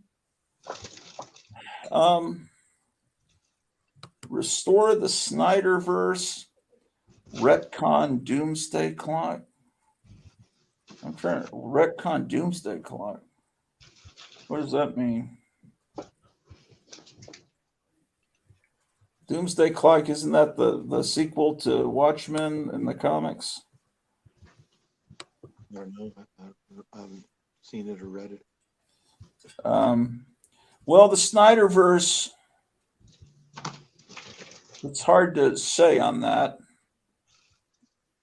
For every great thing about the Snyderverse, I can mention something that was horribly misguided and wrong about it. But when the Snyder cut of Justice League was much better, but the problem with Snyder is he had done Watchmen, and he thought that's how all comics should be done, and he wanted to make everything dark, and I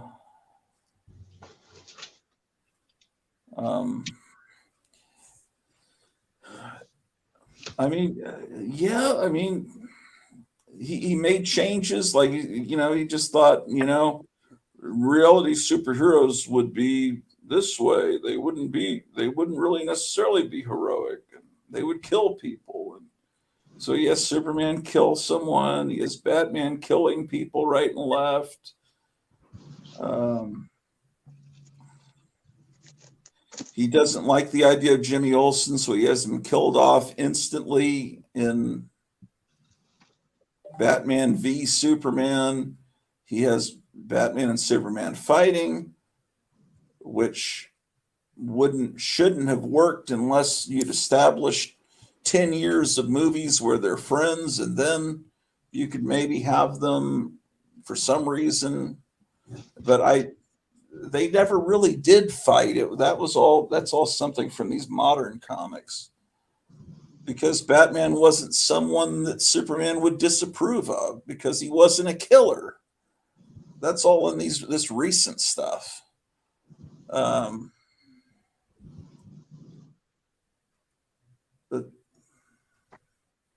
some of the casting was pretty weird. Some of it was good. I don't know. What do you think, Meyer, about the Snyder stuff?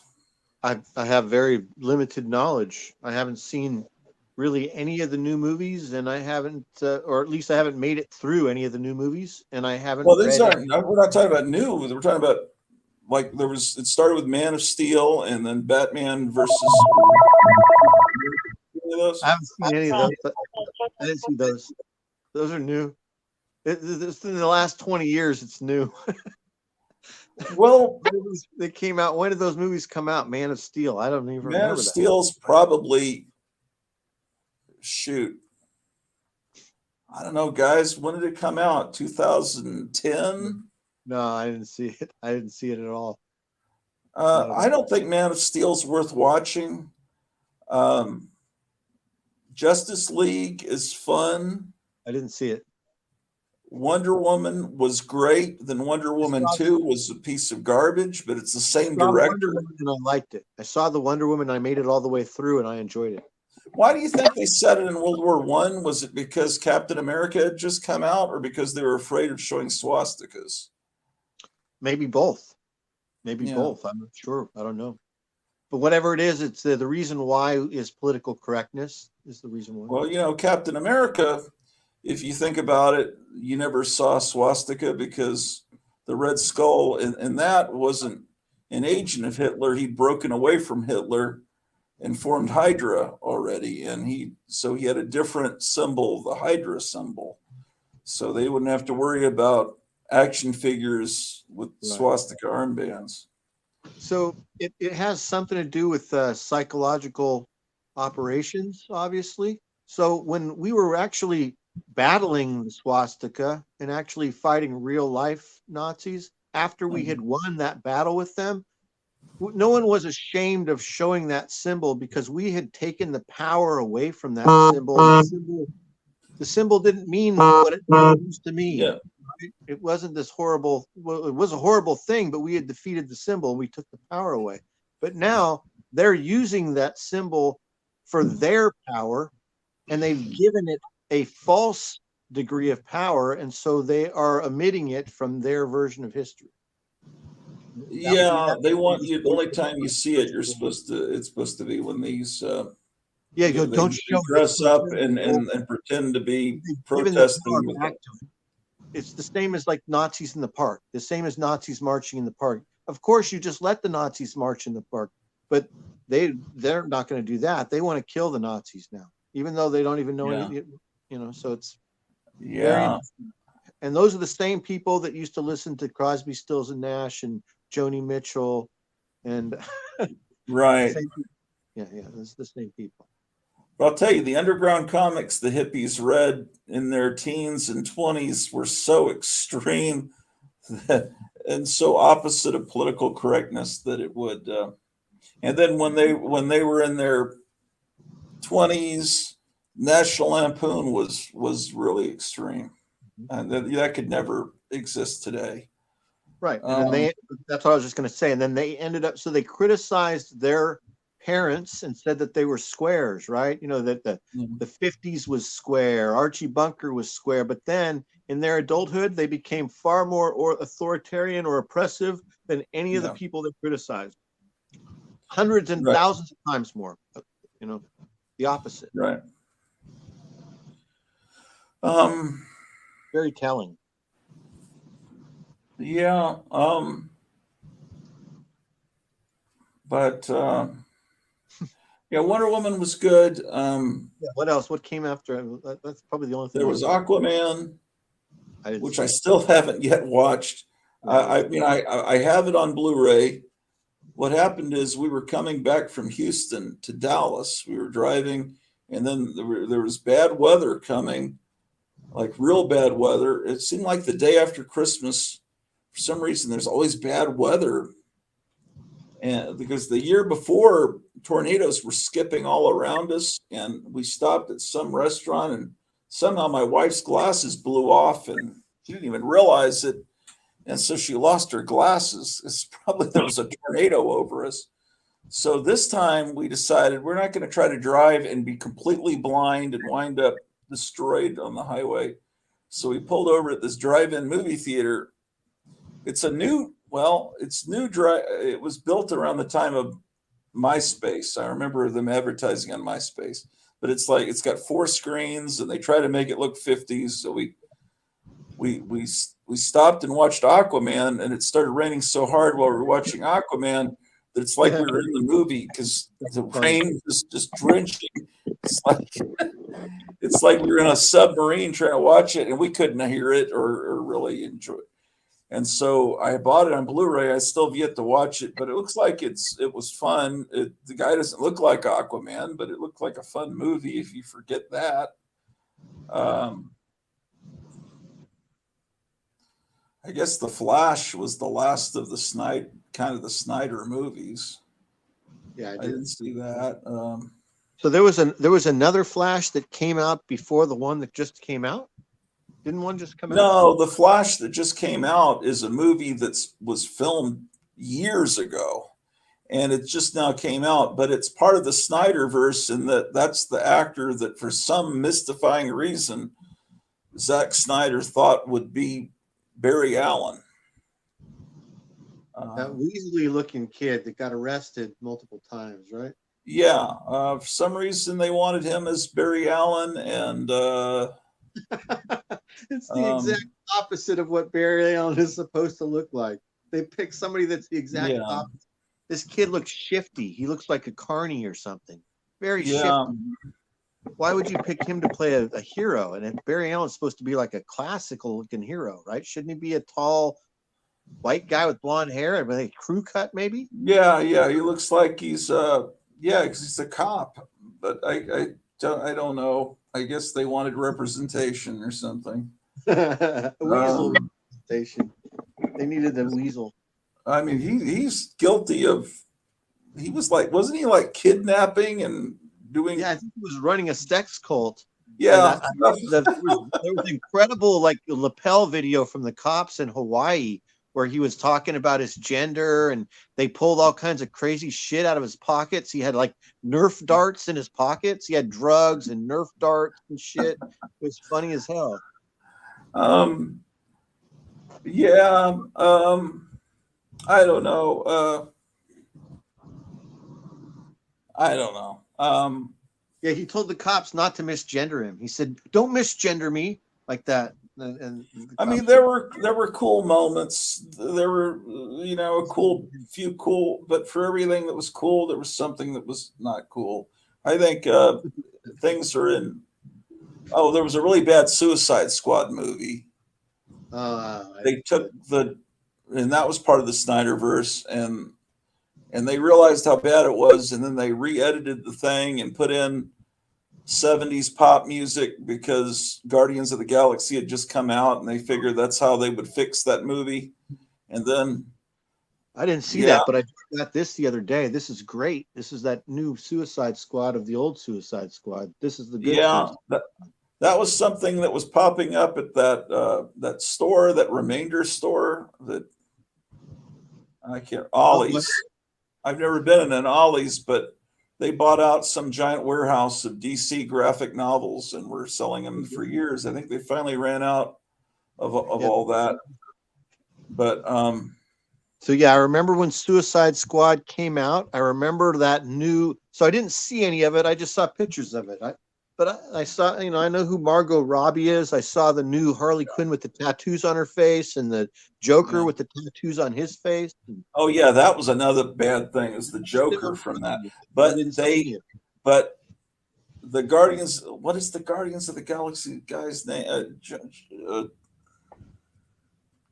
don't know why I'm getting old, man. The guy that did James Guardians of the Galaxy made kind of a reboot sequel to Suicide Squad that was phenomenally good.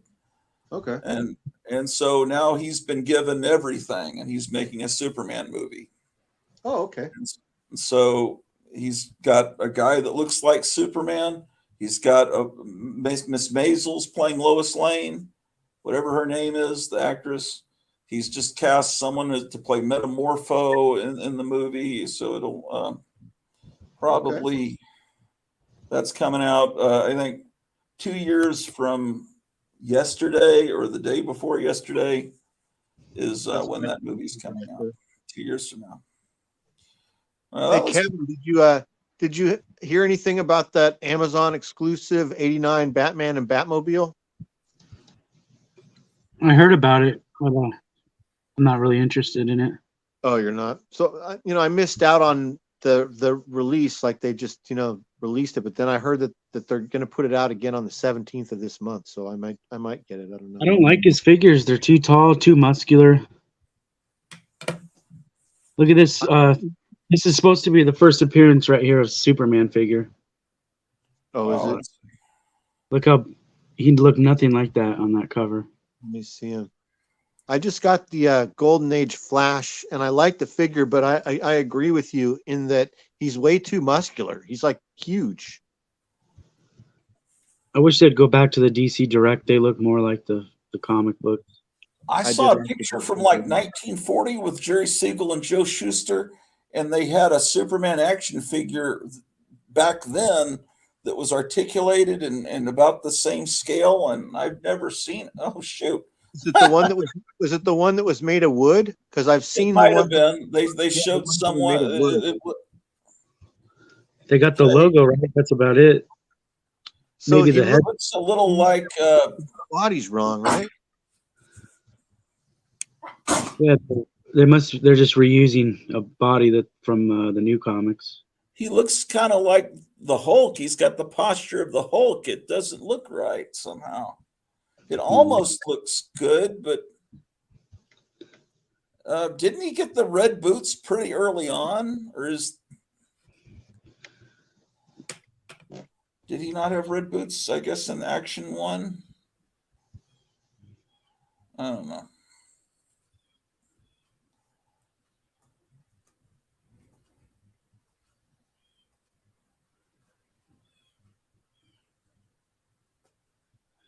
There's 2 Godzilla movies coming out this year. One in Japan, and one in here. Okay, I still never seen Shin Godzilla. That's a good one. I'd like to see it. I don't know how.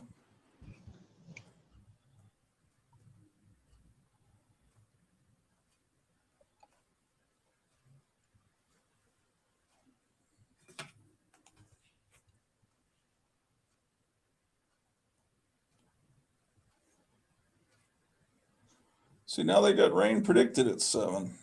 They keep changing the forecast. Oh, that's a nice shirt. That's probably the best one I've ever seen.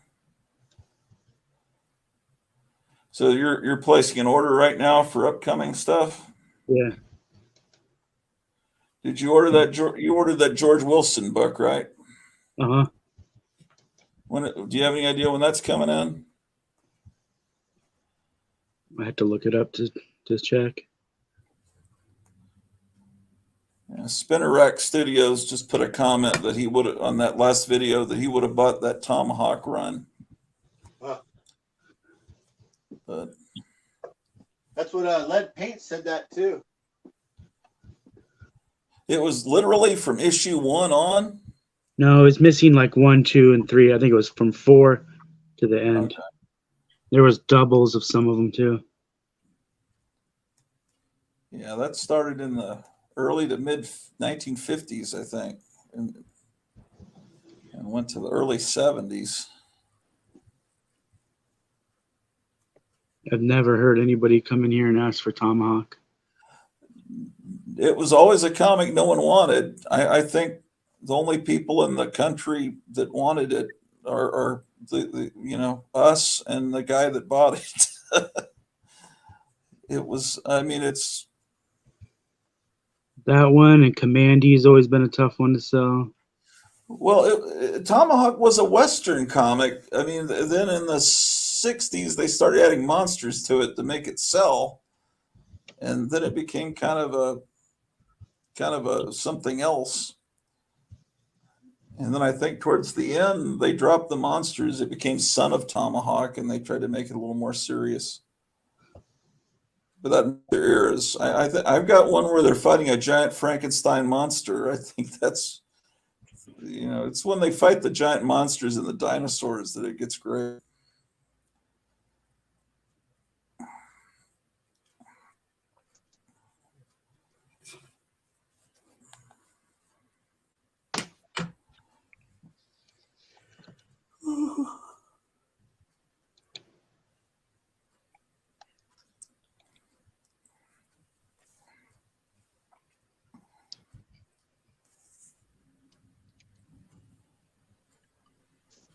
Yeah, you could get any issue for $5 or under on that series. Yeah, well, they were probably even cheaper when I was buying them, but that was the late 70s, early 80s. Yeah. But it would be probably equivalent to $5 in today's money, yeah. The DC books from the Silver Age that were always super cheap were Tomahawk, Metamorpho, Suicide Squad when they came in. The books that no collectors cared about. Some showcase issues with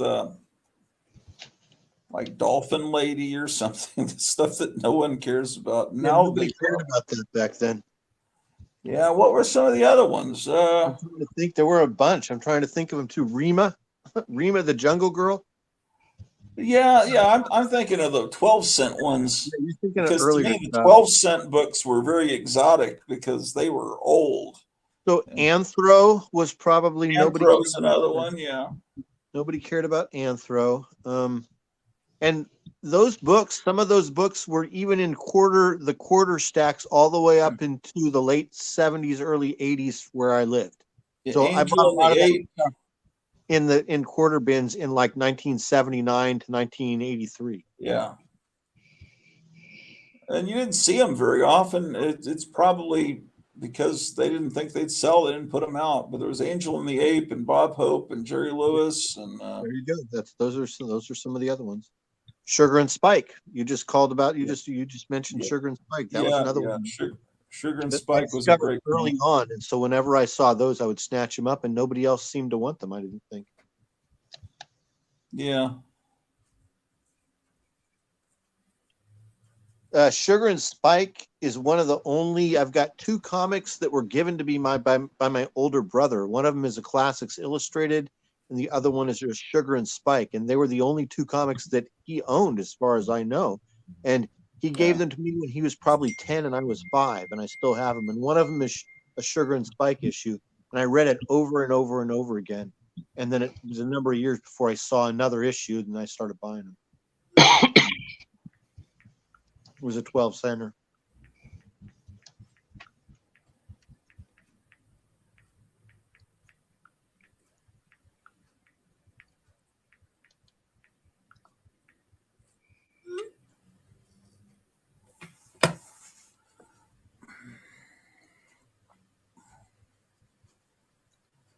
Did you see the second Suicide Squad movie? No, I didn't. Yeah, I so would what? recommend that I one. didn't see that. I didn't see either. It's that one's a lot of fun. Okay. And you have to watch that before you watch Peacemaker. You don't have to, but it helps. Peacemaker is fun too. Is that a TV show?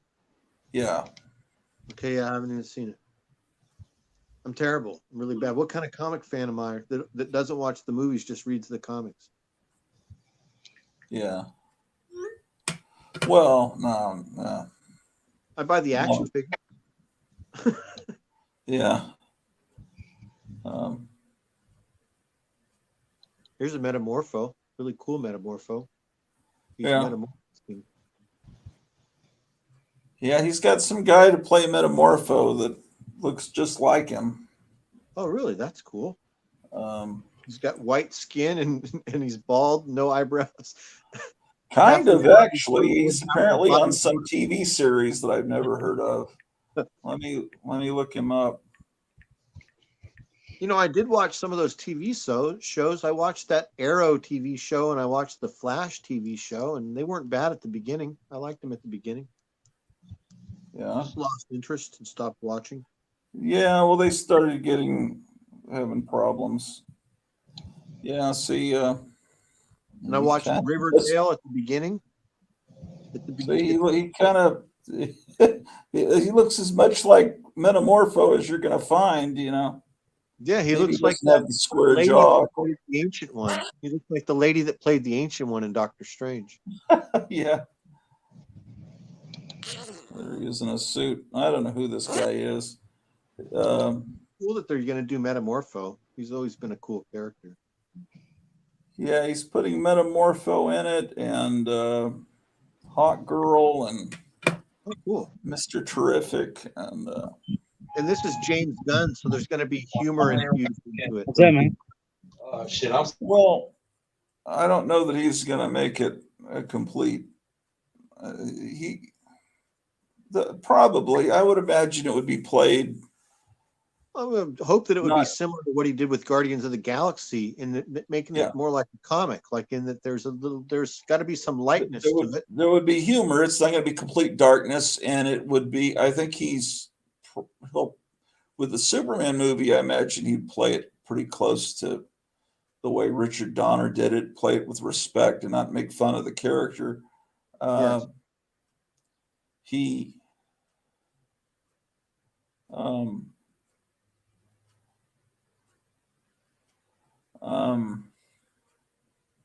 Yeah, he's.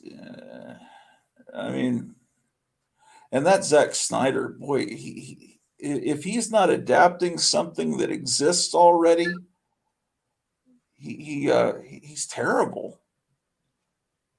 You know, he starts with Dawn of the Dead. It's a pre-existing movie. You can kind of take somewhat the structure of that and say, it'd be cool if we did this. But he made a movie like called Army of the Dead or something like that. I don't know what it was called. Some dead movie that he made that went straight to cable a year or two ago. It was god awful. But he didn't have that, you know, when he's doing 300 and he can adapt it panel for panel or Watchmen, and he can just like frame every scene pretty much the panel by panel from the comic. People might think, oh, he's a genius because they haven't read the comic. And it's just like some kid tracing. It's like, what a great picture, but I traced it. But when he feels like he can fix things by killing Jimmy Olsen or, I don't know, making Batman a killer.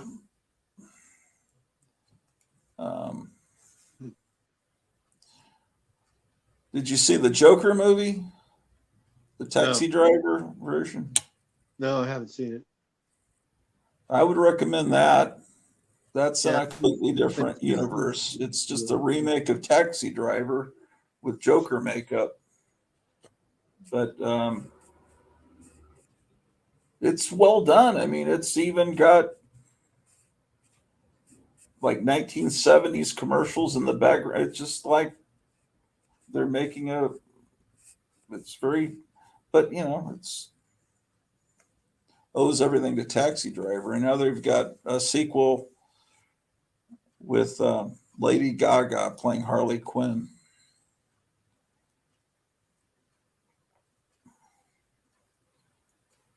And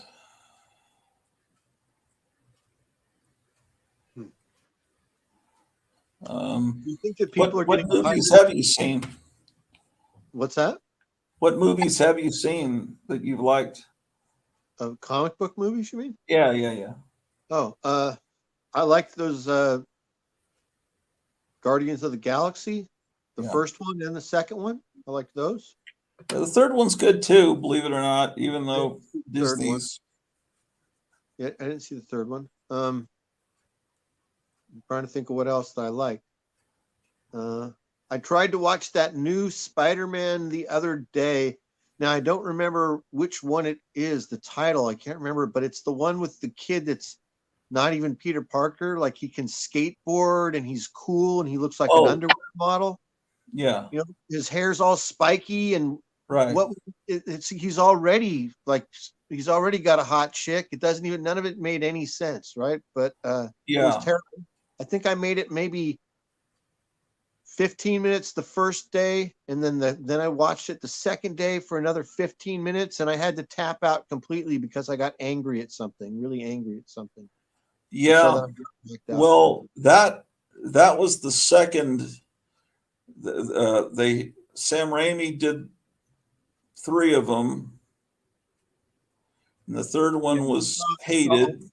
And then they rebooted it with a different director, and that's the one you saw. Mm-hmm. And the second one was far worse than what you saw. It was embarrassingly bad. That's the one where they kill Gwen Stacy, and they have a really bad. Yeah, I think Martin Sheen was Uncle Ben. Am I right? Was Martin Sheen Uncle Ben and Sally Field Aunt May? Is that right? Yeah, I think you're right. And then they had the Rhino was really bad, and Electro was really bad. I mean, bad like Batman and Robin. If you remember that, how bad Batman and Robin was, it's that bad. And so they abandoned that one, and then Marvel, because the other studio, Sony, had the, pretty much as long as they kept doing Spider-Man movies, they would keep that property. So Marvel had to say, hey, can we like maybe do it right? And, we'll give you some money and we'll split it. So that's when they did the Noose. And there's been just 2, or there's been 2 or 3 of the ones with this new kid. It's hard to remember because they had him in a Captain America movie. So this is the new kid. This isn't the same kid that was in the one that I watched. It's no. It's weird because they're both British, I think, but do a fake American accents. No, there's a new guy playing him. Okay, I can't remember. I remember because the new guy was in the Avengers movie, right? He was in like a. Yeah, he looks like he's a kid, and he looks like he could be kind of nerdy. He's not. Better than the guy that I just watched. Okay. And so there's the first movie has Michael Keaton as the Vulture. And that's good. That's real good. And the second movie has Doctor Strange in it.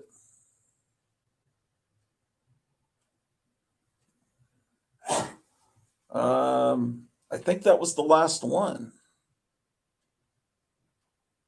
I think,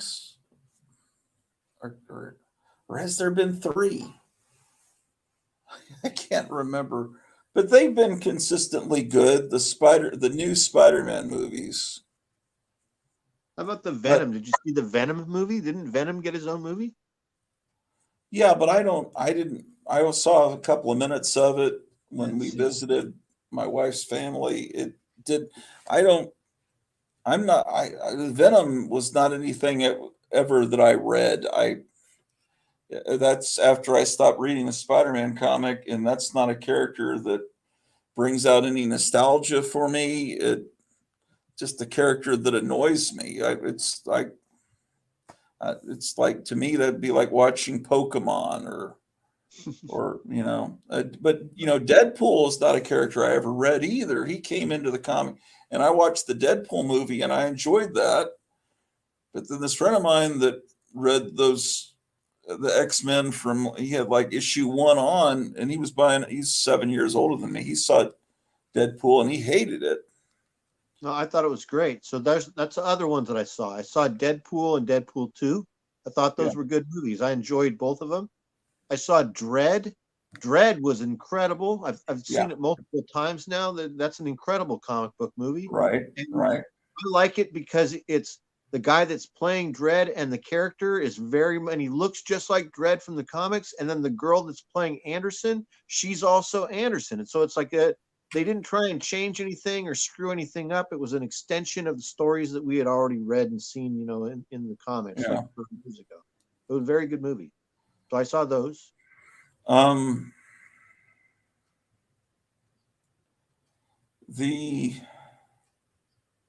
there are these cartoon Spider-Man movies that everyone loves. I saw the first one.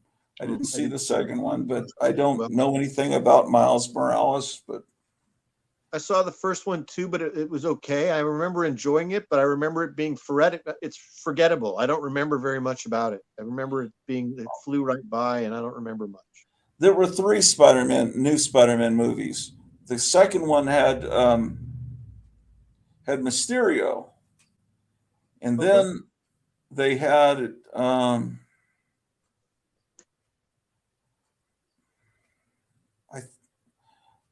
okay, and then they did the thing with Thanos where half the world died, and then they came back 5 years later, the same age, and Spider-Man or Peter Parker was one of those people that comes back 5 years later, and he's still in high school, but some of the people had been in high school with him have already graduated, as I recall. And that one is where they bring in the other two Spider-Mans, and that was really good. You know about that? No. Oh, you're staying out of touch. No. Well, yeah, they open up the alternate universes, and the Tobey Maguire Spider-Man comes back. No, I didn't see that. And the one that you saw that you hated comes back, and all three Spider-Mans are alternate universe Peter Parkers, and No, they I fight. didn't see that. I didn't see And that. it's great. It actually is great. And Wow. everyone that hated James Garfield, the one that you hated, liked him in this, and they said he kind of redeems himself because it just and then every one of them, it just showed they're just from alternate universes, and that was I liked Tobey Maguire. I mean, Peter Parker's supposed to be scrawny. Even when he gets his spider powers, he's still supposed to be like 5'8", 155 or something. He's just a little guy. He's not. Well, that kind of changed by the late 70s, when Ramita was drawing him, and then they made him look bigger you're right, he did. I mean, it depends on the artist. But yeah, he shouldn't be Superman. No.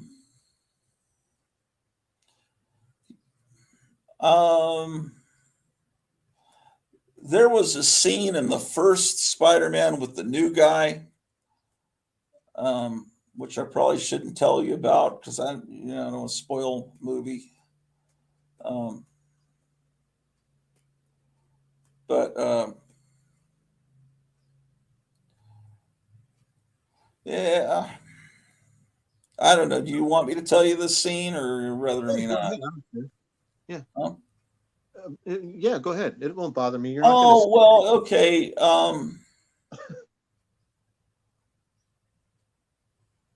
All right. So the Vulture is the villain. He's Michael Keaton. And Like a 70-year-old Michael Keaton, which kind of makes sense because well, this is years. Yeah, well, he would the have Vulture's probably an old been man. 60, you know, and Did he look like yeah, the well, let's Vulture? see. Was he Let's bald? say I guess a 42-year-old guy could have a teenage, you know, have a baby, and then yeah, whatever. That's you just got to accept it. Right. Anyway, so he's drive. Peter Parker's going to a prom or something with a date. I don't remember if it's Mary Jane. I don't. It can't be Mary Jane. It must have been some other girl. I don't know. Maybe it was. They call her MJ. They never really say she's Mary Jane. And anyway, he's in this car being driven by Michael Keaton because he's too young to drive to this prom. And he's starting to realize, I guess through his spider sense, that that his prom date's dad is the Vulture, and the Vulture's starting to realize that he's Spider-Man. But you know, they've got to play it cool. It's a great scene that's like right out of the comic. It's you know, you can just sense that he's shitting his pants, Spider-Man, and but they got to play it cool. That was a great scene. I really like that. That sounds good. But I just can't remember. Was it? Oh yeah, that's what it was. Yeah, it was that way because Michael Keaton had an African American wife, as I recall. I may be wrong. Maybe someone remembers it better than me because that's why she's.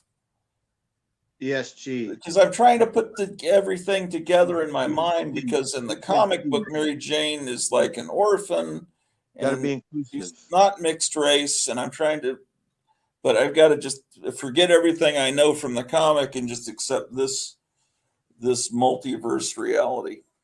But Well, that sounds good. I thought that was really well done. I just forget, you know, because how many Spider-Man movies there have been. Yeah, it's a bummer. The Yeah, bummer that we don't have like a sequence of stories like we did in the comics. You understand what I'm saying? Like we couldn't have gotten like we didn't get what how we would have wanted it to be.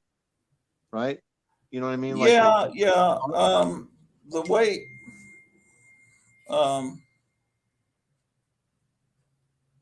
the way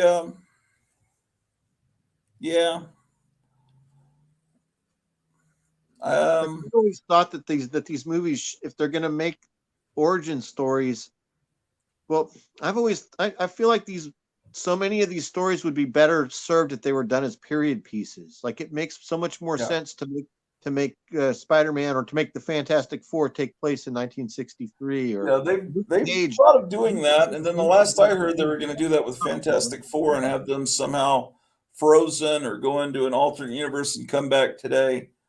A lot of these characters, Spider-Man and Fantastic Four, do belong in that time period. I would agree, and I would have done it that way myself.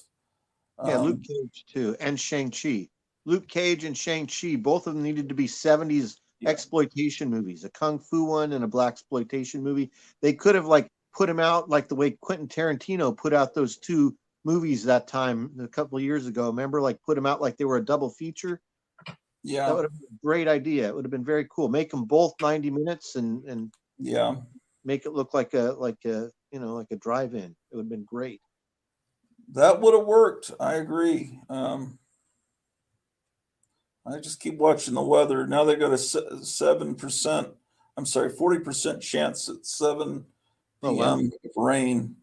Okay, well, I was kind of wanting to see the demolition derby. If it's just light showers or on and off, they might. I mean, demolition derby, that they're probably going to do it in the rain. You just might not want to Yeah, go. I just don't want my camera. I don't know if I want my phone recording in the rain. Going to be muddy. That's the other thing I forgot to mention, that at the racetrack. So there's that I mentioned. It's dirty too. There's going to be dust everywhere. There's dirt in the air because of the cars. So there's that. Well, the exhaust fumes. It's loud, and there's dirt in the air. last year I heard it from the porch. It's not really that far away. I could hear it. I was thinking, oh man, I wish I was there, but she wasn't feeling well last year.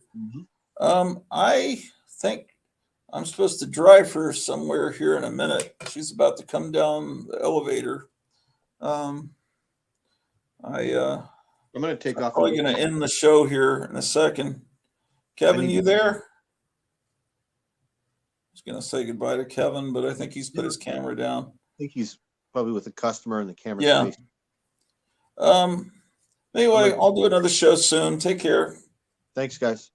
Thanks. Bye. If anybody wants to order episodes of Tomb of Terror, you can order them from me at PayPal at Kenneth Weinert, KENNETHWEINERT. They're $20 each, postpaid, 2 hour. Each episode's 2 hours long. If you order 4 episodes or more, there's 32 episodes. Currently, I'll make more. 4 or more, you can get them for $16 each. Toddy Walnuts, if you're watching this, I made your 2 discs, but if you want to get the discount, we can talk about it. Maybe send me a message, and then there's another order I've got done also, so I'll be getting that out too. Anyway, I'll be talking to you guys soon. End broadcast. End broadcast. End broadcast. End broadcast. Bye.